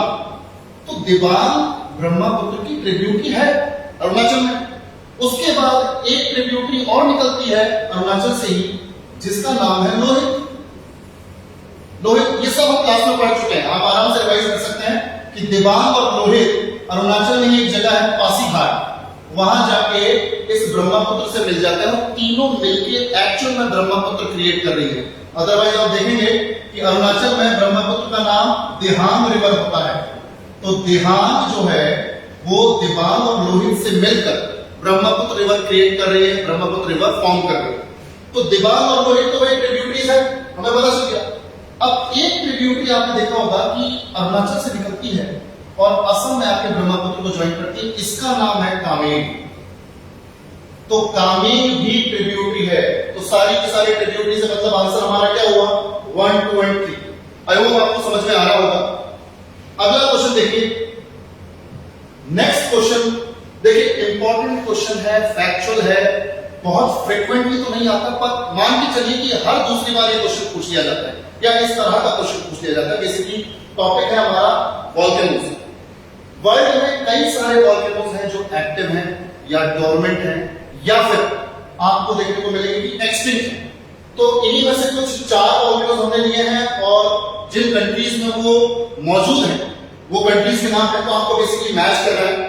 आप लोगों ने अगर माउंट रेनियर का नाम सुना है तो आपने सुना होगा कि जैसे ये अपना इस तरह से नॉर्थ अमेरिका है कॉन्टिनेंट, तो यहां पर ऊपर कनाडा है, ये यूएसए है और ये अपना मैक्सिको। यूएसए का एक स्टेट है वॉशिंगटन। इस वॉशिंगटन स्टेट में माउंट रेनियर आपको मिलेगा, बिल्कुल एक्टिव वॉल्केनो। तो माउंट रेनियर यूएसए के वॉशिंगटन में, तो आप मैच कर देंगे यूएसए के साथ। उसके बाद देखिए एटना, ये तो फेमस वॉल्केनो है। आपको अगर चारों में से कुछ भी नहीं पता होगा तो ये एटना तो आपने सुना ही होगा। एटना आपको मिलेगा इटली में। इटली अगर आप लोगों ने मैप में देखा होगा कभी इस तरह से ये इटली बना हुआ है, इसका कुछ पोर्शन इस तरह से बाहर निकला हुआ है। तो माउंट एटना जो है इटली के यहां पर है, ये है एटना और ये भी एक्टिव वॉल्केनो है। तो माउंट एटना इटली के साथ पेरिक्यूटिन, ये मे भी आप लोगों ने सुना होगा, थोड़ा सा यूनिक है, मैं आपको बता देता हूं। पेरिक्यूटिन जो है ये कहीं की डोरमेंट वॉल्केनो। डोरमेंट का मतलब जो वॉल्केनो सोए हुए हैं, मतलब लास्ट इरप्शन हुआ था 1952 में, तब से ये वॉल्केनो डोरमेंट है, सोया हुआ है, पर देयर इज अ पॉसिबिलिटी कि कभी भी इरप्ट हो सकता है। तो आप याद रखिए पेरिक्यूटिन जो है ये आपको मिलेगा मैक्सिको में। तो पेरिक्यूटिन मैक्सिको। और इस तरह से फिर जब आप ताल देखेंगे तो ताल आपको मिलेगा फिलीपींस में। फिलीपींस आपने देखा होगा कई सारे आइलैंड से मिलकर एक कंट्री बनी, इस तरह से मान के चलिए ये फिलीपींस इस तरह से।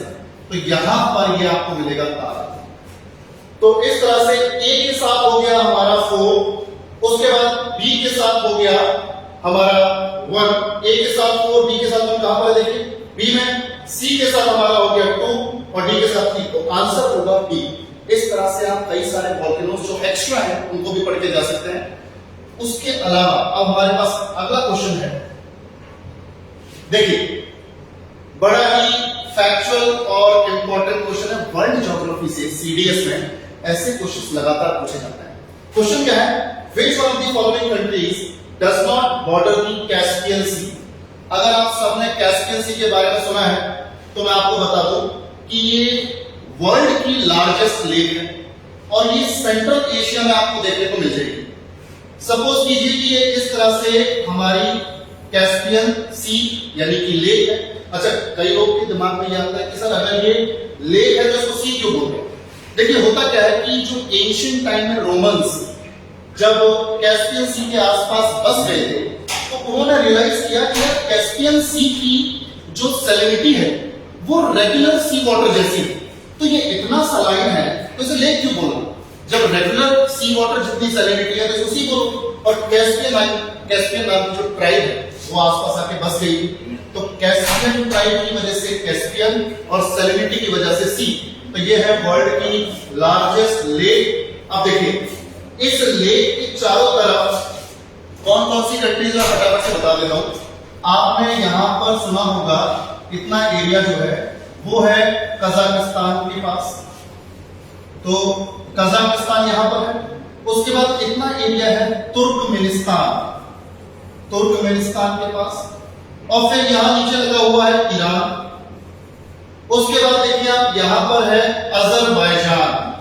आप लोगों ने लास्ट ईयर सुना भी होगा अजरबैजान और आर्मेनिया के बीच में कॉन्फ्लिक्ट चल रहा था, तो ये है अजरबैजान और अजरबैजान के ऊपर है रशिया। तो ये 5 कंट्रीज हैं जो कैस्पियन सी के आसपास सटी हुई। तो अब आप बताइए which one of the following countries does not border the Caspian Sea? Azerbaijan तो है, कजाकिस्तान भी है, तुर्कमेनिस्तान भी है, आर्मेनिया नहीं है। इसका मतलब अजरबैजान के इधर है आर्मेनिया, तो आर्मेनिया जो है ये होगा सही आंसर। आगे बढ़ते हैं, हमारा नेक्स्ट क्वेश्चन है, ये देखिए which one of the following straits is nearest to the international date line? आप सब ने बेसिक ज्योग्राफी पढ़ी है। अगर ये हमारी अर्थ है और ये हमारी प्राइम मेरिडियन है जिसकी वैल्यू है 0 डिग्री, जिसे हम ग्रीनविच लाइन में बोलते हैं, तो इसी के ठीक ऑपोजिट पीछे की साइड है 180 डिग्री ईस्ट या 180 डिग्री वेस्ट। अब जो 180 डिग्री ईस्ट या 180 डिग्री वेस्ट का लॉन्गिट्यूड है उसी को बोलते हैं इंटरनेशनल डेट लाइन। अब ये इंटरनेशनल डेट लाइन कहां से पास होती है, किस स्ट्रेट के पास से निकलती है, मैं आपको बता देता हूं। देखिए अगर इसी प्राइम मेरिडियन के ऑपोजिट वाले स्ट्रक्चर को हम बना के देखें तो सपोज कर लीजिए यहां पर कि ये 180 डिग्री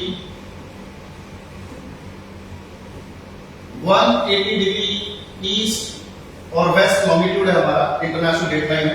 तो यहां पर आप देखेंगे कि रशिया का कुछ पोर्शन है और इधर अलास्का है, यूएसए का पार्ट है अलास्का। रशिया और अलास्का के बीच में यहां पर एक वाटर बॉडी है, इसे बोलते हैं बेरिंग स्ट्रेट। तो बेरिंग स्ट्रेट वो स्ट्रेट है जो इंटरनेशनल डेट लाइन के सबसे नजदीक है। अगर मैं बात करूं मलक्का स्ट्रेट की तो आप लोगों ने यहां पर सुना होगा जैसे सिंगापुर, यहां पर सुमात्रा आइलैंड है अपना इंडोनेशिया का, ये जो स्ट्रेट है इसे बोलते हैं मलक्का। और मलक्का स्ट्रेट वर्ल्ड का एक इंपॉर्टेंट ट्रेड रूट है। चाइना बेसिकली अपना सारा का सारा ट्रेड एशियन कंट्रीज के साथ मलक्का के थ्रू भी करता है, तो मलक्का स्ट्रेट काफी इंपॉर्टेंट है।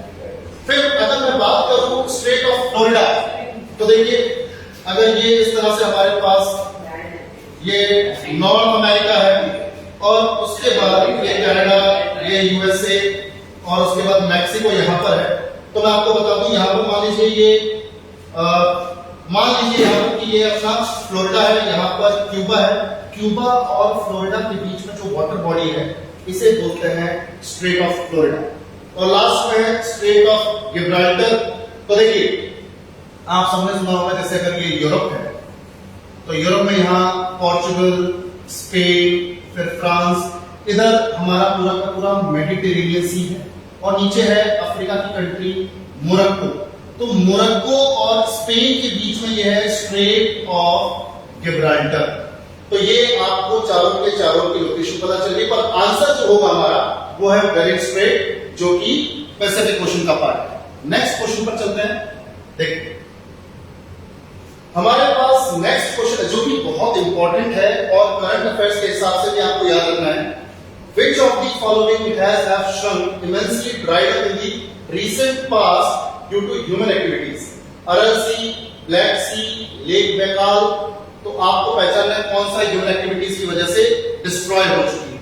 देखिए अगर आप लोगों ने सेंट्रल एशिया में देखा होगा या यूरोप के आसपास देखा होगा, अपना ब्लैक सी है, ब्लैक सी के नीचे ये एक कंट्री है अपना टर्की, और यहां पर है हमारा मेडिटेरेनियन सी। तो ब्लैक सी, मेडिटेरेनियन सी, ये कंट्री है टर्की, और इसके बाद आप देखेंगे जॉर्जिया, आर्मेनिया, अजरबैजान, और यहां पर कैस्पियन सी, और यहां पर है आपका अरल सी। बेसिकली कजाकिस्तान, ये ऊपर कजाकिस्तान, नीचे उज्बेकिस्तान, और बीच में है अरल सी। तो अरल सी वो वाटर बॉडी है जो सूख चुका है, श्रंक हो चुका है ह्यूमन एक्टिविटीज की वजह से। क्योंकि हुआ क्या कि अरल सी में दो रिवर्स आती थी पहले, जिन्हें हम बोलते हैं आमो दरिया या सिर दरिया। दोनों की दोनों रिवर्स का जो पानी यहाँ पे आता था, जिसकी वजह से अरल सी में पानी भरा हुआ था, वो दोनों के दोनों रिवर्स को डाइवर्ट कर दिया गया है। अब जब सोर्स ही यहाँ पर नहीं पहुंच रहा है पानी का, तो अरल सी में पानी कहां से होगा? इसी वजह से अरल सी जो है वो सूख चुका है ह्यूमन एक्टिविटीज की वजह से। इरिगेशन के पर्पस से दोनों रिवर्स को डाइवर्ट कर दिया गया है। तो इस तरह से अरल सी यानी one only, it would be the correct answer. Next question पर चलते हैं। देखिए बड़ा इंपॉर्टेंट क्वेश्चन है, मिनरल्स के टॉपिक से क्वेश्चंस कभी कभार आ जाते हैं, और वहां पर अगर हमें बहुत अच्छे से ये मिनरल्स और उनके स्टेट्स नहीं मालूम तो हम वहां पर क्वेश्चन को स्किप कर जाते हैं। तो देखिए एक तरफ दिए हुए हैं मिनरल कोर्स और दूसरी तरफ दिए हैं उनकी लोकेशन स्टेट्स। तो हमें आइडेंटिफाई करना है। देखिए सबसे पहले मैंगनीज। देखिए मैंगनीज सबसे ज्यादा जो निकाला जाता है, एक्सट्रैक्ट किया जाता है, वो है ओडिशा स्टेट में।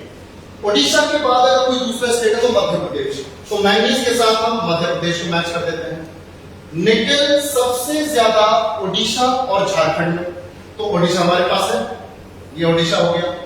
लेड और जिंक आप देखिए राजस्थान, गुजरात और इनके आसपास का जो एरिया महाराष्ट्र तक, वहां पर आपको लेड और जिंक मिलेगा, पर सबसे ज्यादा राजस्थान में माइंस हैं लेड और जिंक की।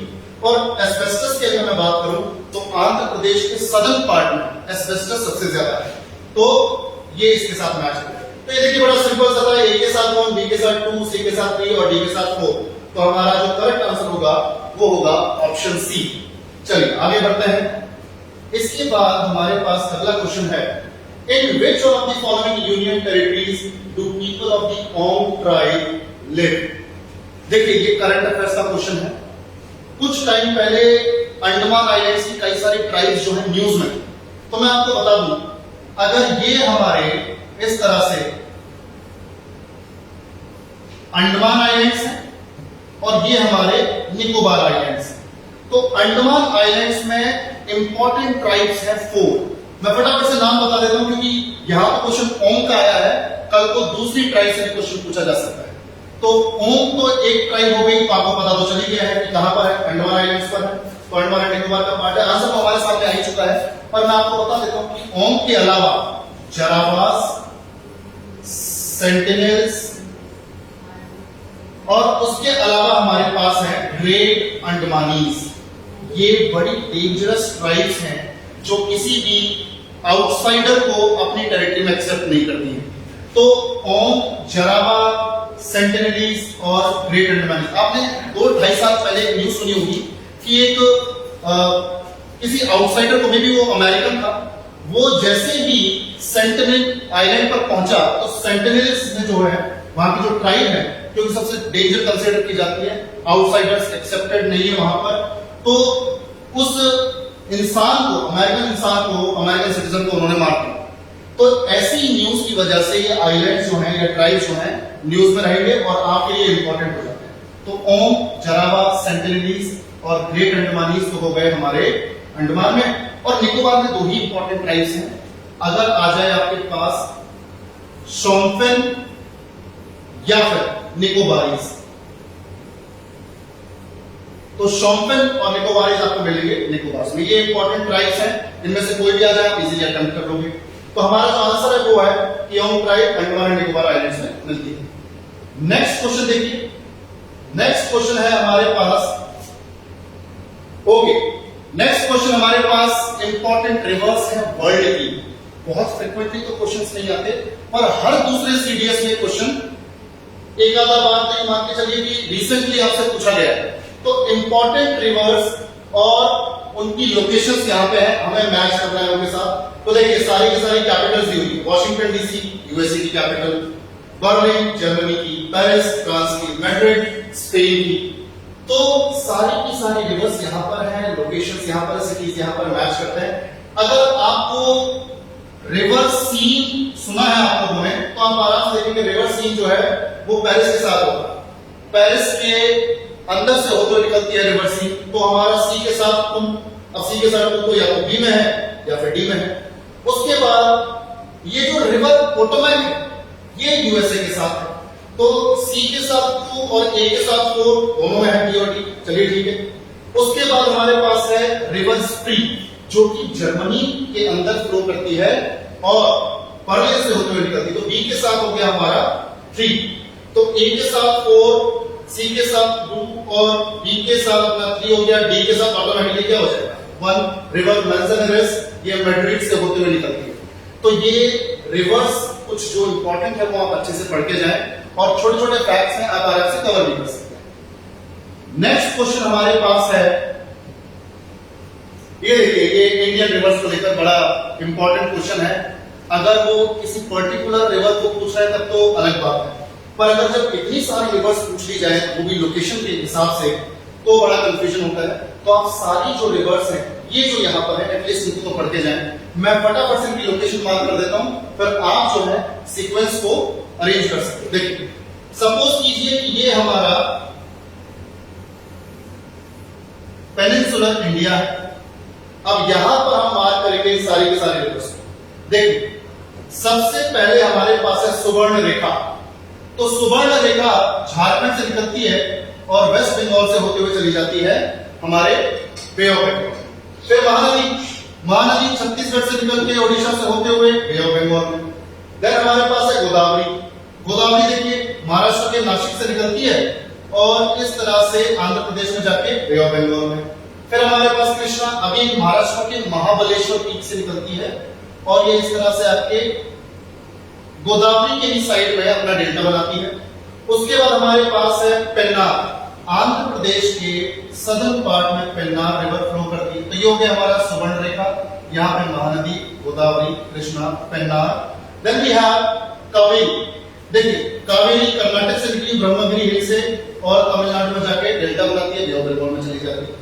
देन वी हैव वेगई, ये कावेरी के भी साउथ में है। आप देखिए ये हो गया हमारा पेन्नार, ये हो गई हमारी कावेरी और ये वेगई। सुवर्ण रेखा महानदी, गोदावरी, कृष्णा, पेन्नार, कावेरी और वेगई, ये सीक्वेंस है और ये सीक्वेंस ए में है। तो हमारा ए जो है वो करेक्ट आंसर है। अब देखिए नेक्स्ट क्वेश्चन पे चलते हैं। नेक्स्ट क्वेश्चन है which of the following statements is not correct. ये सारी की सारी चीजें इतनी बेसिक हैं, एनसीईआरटी में लिखी है, क्लासेस में हमने पढ़ी हैं, आप आराम से इनको सॉल्व कर सकते हैं। देखिए the Western Ghats are relatively lower than the Eastern Ghats, ये बिल्कुल ही गलत फैक्ट है। क्वेश्चन भी क्या पूछा हुआ है, which of the following statements is not correct. अब चारों में से कोई एक ही इनकरेक्ट होगा, पहला ही स्टेटमेंट जो है वो हमारा इनकरेक्ट है। वेस्टर्न घाट्स इस तरह से, अगर ये सरफेस है तो वेस्टर्न घाट्स कुछ इस तरह से है और ईस्टर्न घाट्स इस तरह से आपको देखने को मिलेंगे। तो Western Ghats are relatively lower than Eastern Ghats, तो है ही नहीं सर। बाकी the Anaimudi is the highest peak in the Western Ghats, बिल्कुल ठीक है। अनाईमोडी की हाइट 2695 मीटर है, तो ये पेनिनसुलर इंडिया की हाईएस्ट पीक है। Tapi river lies to south of Satpura, ये विंध्याचल है, नर्मदा रिवर ये सतपुड़ा है, ये तापी रिवर, तो सतपुड़ा के साउथ में है, ये तो बिल्कुल ठीक है, ये भी ठीक है। Narmada and Tapi river valleys are said to be old drift valleys, बिल्कुल ठीक बात है। ड्रिफ्ट वैली का मतलब होता है टेक्टोनिक मूवमेंट की वजह से जब लैंड में कोई क्रैक पड़ जाए और उस क्रैक में फिर रिवर फ्लो करने लगे, तो इस वैली को बोलते हैं रिफ्ट वैली। तो नर्मदा और तापी दोनों की दोनों ही हजारों लाखों सालों से रिफ्ट वैलीज में फ्लो कर रही है, तो ये फैक्ट भी ठीक है। तो आंसर जो है हमारा वो है ए, जो कि इनकरेक्ट स्टेटमेंट है, वही हमें पहचानना। नेक्स्ट क्वेश्चन देखिए, बस एक दो क्वेश्चन और बचेंगे, इसके बाद ये खत्म हो जाएगा। Which of the following pairs of states and their important crops are correctly matched? States के नाम दिए हैं, इंपॉर्टेंट क्रॉप दी हुई है, फटाफट से मैच कर सकते हैं। देखिए महाराष्ट्र कॉटन के लिए फेमस है क्योंकि यहाँ पर ब्लैक सॉइल, बिल्कुल ठीक है। वेस्ट बंगाल तो फेमस ही जूट के लिए है क्योंकि एलुवियल सॉइल और जूट के लिए बहुत बढ़िया कंडीशंस प्रोवाइड करती है। गुजरात में ग्राउंडनट, ये गुजरात और एमपी और महाराष्ट्र में तीनों जगह आपको ग्राउंडनट देखने को मिलेगा, तो गुजरात के साथ ग्राउंडनट भी ठीक है। केरला के साथ टेपियोका जो है ये गलत मैच है, क्योंकि केरल में या तो राइस बहुत ज्यादा है या फिर स्पाइसेस बहुत ज्यादा है, तो टेपियोका जो है वो केरल की इंपॉर्टेंट क्रॉप नहीं है। तो अगर इसको हटा दें तो हमारे पास करेक्टली मैच कौन से 2, 3, 4, तो आंसर होगा आपका डी। नेक्स्ट क्वेश्चन देखिए, जो कि लास्ट क्वेश्चन भी है। When you travel in certain parts of India, you will notice red soil. What is the reason? What is the main reason for its red color? देखिए होता क्या है कि रेड सॉइल आपको मिलेगी इंडिया में सिर्फ ये 4 जगह। एक तो मिलेगी आपको छत्तीसगढ़ में, दूसरा ओडिशा में, देन कर्नाटका और उसके बाद तमिलनाडु। 4 जगहों पर आपको मिलेगी रेड सॉइल, और रेड सॉइल का रेड होने का रीजन ये है कि ये सॉइल हमेशा वहां मिलेगी जहां पर इग्नियस रॉक्स मिलेगी, और इन इग्नियस रॉक्स पर रेनफॉल बड़ी कम होती है, बारिश बड़ी कम होती है। तो जहां पर इग्नियस रॉक्स हो, बारिश कम हो, तो उस रॉक के अंदर डेवलप हो जाता है हमारा आयरन, और ये आयरन ही एक्चुअल में सॉइल को कलर देता है रेड।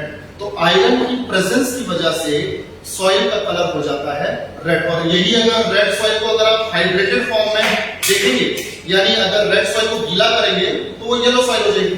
तो रेड सॉइल का रेड कलर होने का रीजन है प्रेजेंस ऑफ फेरिक ऑक्साइड। तो अभी के लिए इतना काफी है। जो भी अब हमारे नेक्स्ट फैकल्टी आपके सामने क्वेश्चंस लेके आएंगे, मैं उनको हैंड ओवर करता हूं। आप प्लीज इन क्वेश्चंस या इनके जैसे क्वेश्चंस को देख लें, और इनसे आपको बहुत ज्यादा बेनिफिट होने वाला है। तो सिमिलर क्वेश्चंस आप सॉल्व करके जाए। Thank you so much. Please Thank you, sir.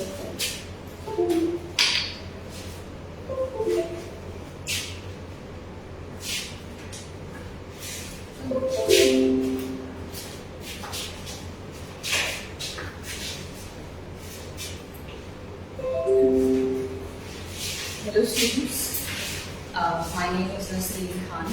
I take Indian Polity in the current year. What I was thinking is exam is ending and only 1 week is left, and you really want to revise all the fewest fact that you tend to forget.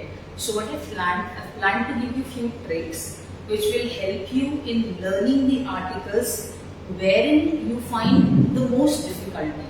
So I'll try to revise the entire polity with the tricks that I have framed from the different sources, certainly. So let's check out the tricks that is there with us.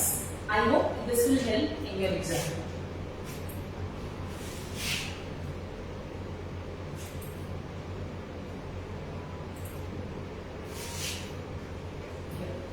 So as you all know that there are 8 schedules altogether. So उसकी trick है, हम लोग सारी tricks की बात कर रहे हैं, पूरी की पूरी कॉन्स्टिट्यूशन किताब है, उसमें सबसे पहले कुछ शेड्यूल्स की बात करते हैं। तो शेड्यूल्स रिमेंबर करने का तरीका है ईयर्स ऑफ ओल्ड पीएम, ठीक है।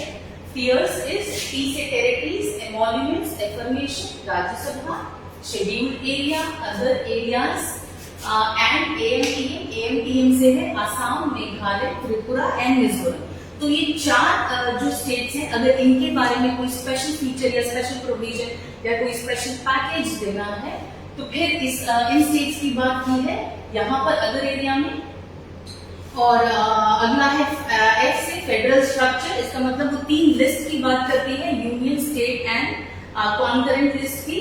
O से है ऑफिशियल लैंग्वेज, और ऑफिशियल लैंग्वेज हमारे पास 22 हैं। L से है लैंड रिफॉर्म्स, जो कि पहले अमेंडमेंट से जोड़ा गया था इन द ईयर 1951। D है फिर डिफेक्शन लॉ, जिसके बेसिस पर एक MP अपनी पार्टी को छोड़कर दूसरी पार्टी जा सकता है along with 1/3 of the members. So ये है। और उसके बाद PM से है पंचायत, 73rd से लाया गया था, और म्युनिसिपैलिटी है। तो ये है किसकी टीयर्स ऑफ ओल्ड PM। ठीक है, नेक्स्ट अगर ट्रिक देख लें तो नेक्स्ट ट्रिक होती है हमारी एक, हमें पता है कि डिफरेंट सोर्सेस बोरो किए गए हैं कॉन्स्टिट्यूशन के अंदर, हमने खुद पूरा नहीं बनाया है। 1935 एक्ट को ब्लूप्रिंट कहते हैं कॉन्स्टिट्यूशन का। तो वहां से लगभग 35% चीजें ली हैं। उसके अलावा हमने जो बोरो की हैं चीजें वो देखते हैं हम कि कहाँ से कौन लाया था। अच्छा, एक और चीज जान ली कि हमारे जो पॉलिटिकल एडवाइजर थे जिन्होंने सारी की सलाह पर ये सब कुछ शामिल किया गया, उनका नाम था BN राव। ठीक है, यूज कॉन्स्टिट्यूशनल एडवाइजर भी उसको बोलते हैं। तो क्या क्या है बोरोड फीचर ऑफ कॉन्स्टिट्यूशन। तो सबसे पहले देखते हैं आयरलैंड के साथ क्या बोरो किया। तो आयरलैंड के साथ बोरो किया हमने, उसकी ट्रिक है ये दैट एक नाम अज्यूम करिए एले। तो एलेज DP इज नंबर 1। ठीक है, एले की DP नंबर 1 है। तो एले से आप याद रखें इलेक्शन ऑफ प्रेसिडेंट, DPSP के लिए नंबर 1 से nomination of members to Rajya Sabha. तो राज्यसभा के अंदर आपको पता है कि 250 की स्ट्रेंथ होती है और 12 और नॉमिनेट किए जाते हैं वाया प्रेसिडेंट। तो उसके लिए नंबर 1 है nomination of members to Rajya Sabha. दूसरा हमने यूके से जो बोरो किया है उसके लिए आप एक ट्रिक याद रखें, पार्ले बिस्किट। ठीक है, इजी है। तो PA से है पार्लियामेंट्री गवर्नमेंट, R से है रूल ऑफ लॉ, L से है लेजिस्लेटिव प्रोसीजर, बाई से है बाईकैमरलिज्म। बाईकैमरलिज्म का मतलब होता है लोकसभा और राज्यसभा सेंटर के अंदर, और स्टेट में हमारे पास जो है विधानसभा और विधान परिषद। ये हुआ बाईकैमरलिज्म। और SI से है सिंगल सिटीजनशिप। तो ये सारी चीजें हमने बोरो की यूनाइटेड किंगडम से। अगला USA से हमने क्या बोरो किया, तो उसके लिए आपको एक स्टेटमेंट याद रखना है।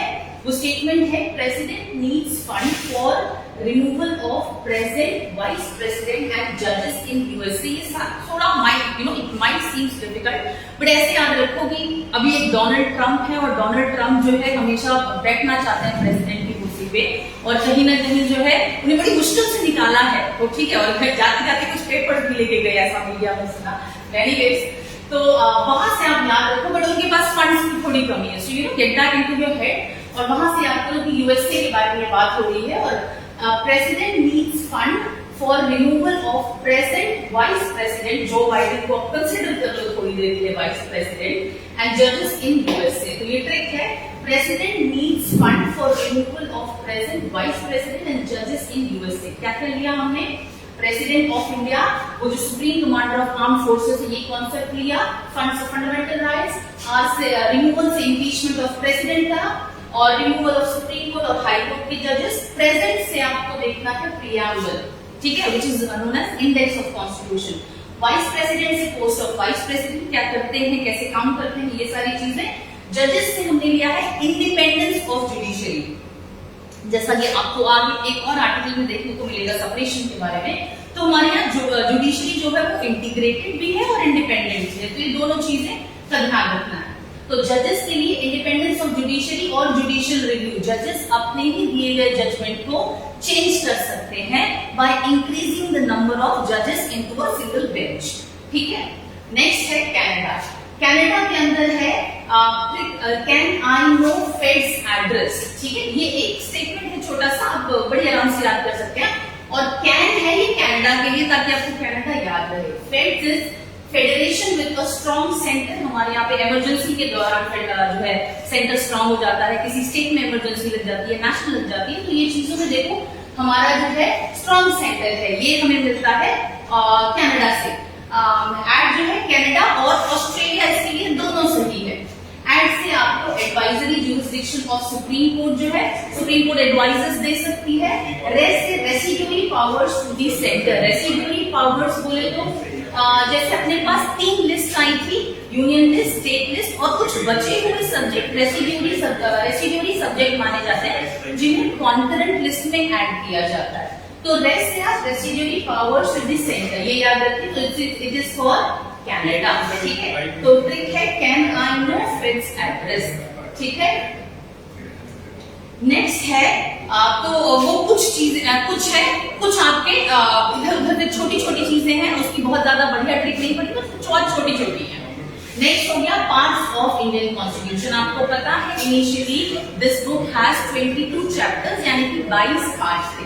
तो 22 पार्ट्स याद करने के लिए छोटी सी लाइन आपको याद रखनी, वो बहुत मुश्किल नहीं है. वो लाइन है you can fly directly from US to UP to meet child of Sham and Ram. Fruits taste sweet to eat, so eat Maggie as tasty snack. ठीक है. तो ये जो है एक लाइन, इसको ध्यान में रखें आप कि आप जो है यूएस से यूपी डायरेक्टली फ्लाई होकर उड़ के आ सकते हैं शाम और राम के बच्चे से मिलने के लिए. और उसके बाद मान लीजिए, कंज्यूम कर लीजिए स्टोरी की, उसके बाद उन्होंने फ्रूट दिया आपको सर्व करने के लिए और आपने ये सोचा कि फ्रूट जो है it is too sweet to taste, इसीलिए you will eat Maggi as a tasty evening snack. ऐसे ध्यान में रखो स्टोरी को. बस ये लाइन है, ये आपको याद करवा देता है 22 chapters, 22 parts of the constitution. देखिए आप यहाँ नीचे लिखा हुआ है. सो यू से it is union territory, part 1 में है. सी से देखो एवरी अल्फाबेट जो है, फर्स्ट अल्फाबेट यहाँ पर एक पार्ट बनाता है. तो यू से इट्स यूनियन टेरिटरीज 1 में, सी सिटीजनशिप, एफ से देखो फंडामेंटल राइट, डी से है यूपीएससी, एफ से है आपकी फंडामेंटल ड्यूटीज है. उसके बाद यू से है आपको यूनियन में क्या क्या है, जैसे पोस्ट होगी, प्रेसिडेंट होगी, अटॉर्नी जनरल होगी, कैग होगी, ये सारी जो यूनियन की पोस्ट है वो यहाँ पर यूनियन में लिखा है. उसके बाद एस से यहाँ पर देखो यूएस, तो एस से बनेगा स्टेट्स आपका. और अगला जो पार्ट 7 है ये रिपील हो गया है. रिपील यानी कि समथिंग इज ओवरशैडोड, कुछ समय के लिए इसे हटा दिया या कुछ नहीं लिखा है. So don't worry about it, छोड़ दीजिए. बस ये याद रखिए 7 रिपील है. यू से फिर यूनिट, ठीक है, यूनिट नहीं है ये यूनियन टेरिटरीज है. ठीक है, तो दिस इज यूनियन टेरिटरीज. तो यहाँ अगले यू से बनेगा ये, ठीक है, यूपी वाले यू से. तो यूनियन टेरिटरीज, पी से आपका आ गया पंचायत और फिर 2 छोड़ दीजिए आप. फिर एम से आपका आ गया म्युनिसिपैलिटी, फिर चाइल्ड से आपका cooperative societies and so on and so for. बस आपको ये एक स्टेटमेंट याद कर लेना है. एंड अब सारे अल्फाबेटिकली पहला डिजिट जो है, पहला अल्फाबेट जो है वो आपको एक पार्ट याद करवा देगा. तो ऑल टुगेदर 22 पार्ट्स बड़ी आसानी से आपको फटाफट याद हो जाएंगे. ठीक है. उसके बाद जो है लास्ट में एक ब्रश अप करना होता है of all the important articles की क्या क्या इंपॉर्टेंट है, कैसे कंसोलिडेट करना है. तो एक इंपॉर्टेंट आर्टिकल्स एक इनको आपको देख के चले जाना है. तो साथ में कर दीजिए आप. जैसे द यूनियन के हेड होते हैं द प्रेसिडेंट और स्टेट के हेड होते हैं गवर्नर. तो आपने ऐसे याद करना है कि यहाँ पर एक साथ है कि एक प्रेसिडेंट होंगे, हमेशा ही होंगे, एक there shall always be president of India. Article 53 में है उनकी वर्क और पावर्स, और 54 में उनके इलेक्शन के बारे में लिखा है. इंपॉर्टेंट इसलिए है कि इस बार इलेक्शन भी हुआ है तो एनीवेज इंपॉर्टेंट बन जाता है. तो 52, 53, 54 सीक्वेंस में आपने याद कर लेना है. उसके साथ आप गवर्नर भी याद कर सकते हैं जो कि है 153, 154 एंड 155. और ये सेम काम कहते हैं कि पोस्ट ऑफ गवर्नर जैसे कि पोस्ट ऑफ प्रेसिडेंट है, वर्क और पावर और इलेक्शन बिल्कुल सेम टू सेम है. आपने क्या करना है, सिर्फ इसके अंदर आप सिर्फ 1+1 कर दीजिए. आप 52 की जगह 53 याद रखिए और 1 को बाय डिफॉल्ट लगा लेंगे तो 153 ऑटोमेटिकली याद हो जाएगा. प्रेसिडेंट गवर्नर साथ में याद रखो. उसके बाद आप आगे कुछ और इंपॉर्टेंट आर्टिकल्स है जो अनश्योर याद हो जाएंगे क्योंकि इतने ऐसे नंबर्स है. 61 इम्पीचमेंट है यानी कि रिमूवल ऑफ प्रेसिडेंट होता है. 72 में कुछ कैसे माफ कर देंगे किसी को, पार्डनिंग पावर्स दी हुई है. 1, 2, 3 ऑर्डिनेंस मतलब होता है तुरंत वाला कानून, फटाफट बन जाए कानून. तो आप 1, 2, 3 से याद कर सकते हैं. 1, 4, 3 ये नंबर आई एम श्योर याद भी हो जाएगा आपको. So I should not be telling. Advice from Supreme Court है, सुप्रीम कोर्ट से एडवाइस ले सकते हैं कौन? राष्ट्रपति, व्हेनेवर ही लीड्स इट। उसके बाद तो ये इंपॉर्टेंट आर्टिकल्स है वाइस प्रेसिडेंट में 63 और 64, दो सिर्फ याद रखें। एक चीज से याद रख सकते हैं, जनरली 62 एक रिटायरी एज होती है, ठीक है, और या 65 होती है कहीं ना कहीं, ये दोनों ही एज को क्रॉस कर रहे हैं। ये साउंड ये कहाँ है? 62 और 65 के बीच में है, 63 और 64। आप ये ऐसे याद कर सकते हैं इसको कि 63 और 64 इसलिए इनको वाइस प्रेसिडेंट होने की कोई सैलरी नहीं मिलती है, इनको सैलरी मिलती है चेयरमैन ऑफ राज्यसभा होने की। तो 63 और 64 जो है ये ऐसे याद रखें आप। उसके बाद प्राइम मिनिस्टर और चीफ मिनिस्टर साथ साथ याद करने, 74, 75, 76 है, इधर 163, 164, 165, ठीक है।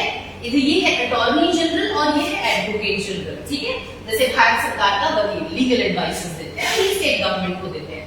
अब आपने यहाँ पर क्या करना है, आप देखिए यहाँ 74 है, यहाँ 63 है, इसमें आप -11 कर दोगे तो आपको बाय डिफॉल्ट 1 तो लगाना ही है, बाय डिफॉल्ट आपको वो नंबर मिल जाएगा -11। वहां आपने +1 किया ना, -11 करके देखा है, 7 हो जाएगा यार। उसके बाद कुछ और इम्पोर्टेंट आर्टिकल्स हैं, पार्लियामेंट 79 में 80 और 81, ये तो साथ में याद कर लेना। बस इतना याद रखना कि राज्यसभा ऊपर है क्योंकि राज्यसभा अपर हाउस होती है, इसीलिए वो ऊपर है, ठीक है। कुछ हिंदी के स्टूडेंट सरल देख के भी याद कर सकते हैं।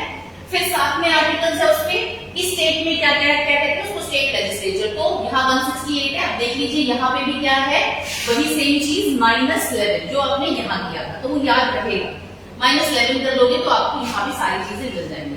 उसके अलावा इंपॉर्टेंट है कास्टिंग वोट। कास्टिंग वोट मैंने पहले बताया था कि 50-50 वोट हो जाए, तो आप 100 को 50-50 बड़ी आराम से कर सकते हो। कास्टिंग वोट यानी कि स्पीकर तब बोलता है जब इक्वल वोट्स आ जाते हैं, 108 is joint session whenever there is a blockage being created. 110 जो है ये आपका आ गया मनी बिल कि कहां से पैसे आएंगे, टैक्सेस से आएंगे या डिसइन्वेस्टमेंट से आएंगे या कंपनी के प्रॉफिट से कहां से आएंगे, वो सब लिखा हुआ है मनी बिल में। एनुअल फाइनेंशियल स्टेटमेंट यानी कि बजट हो गया, ठीक है। तो बजट के अंदर जो है कहां जो है पैसे जाएंगे या उन्होंने प्लान किया है, ये उन्होंने लिखा है, इसी को बजट कहते हैं। 112 को ग्रांट यानी कि अकाउंट में पैसा डाल देना, और फाइनेंशियल बिल उनके और कौन कौन से फाइनेंस से जुड़े हुए प्लान है। तो ये सब आप आर्टिकल्स इनको याद रखो। Next is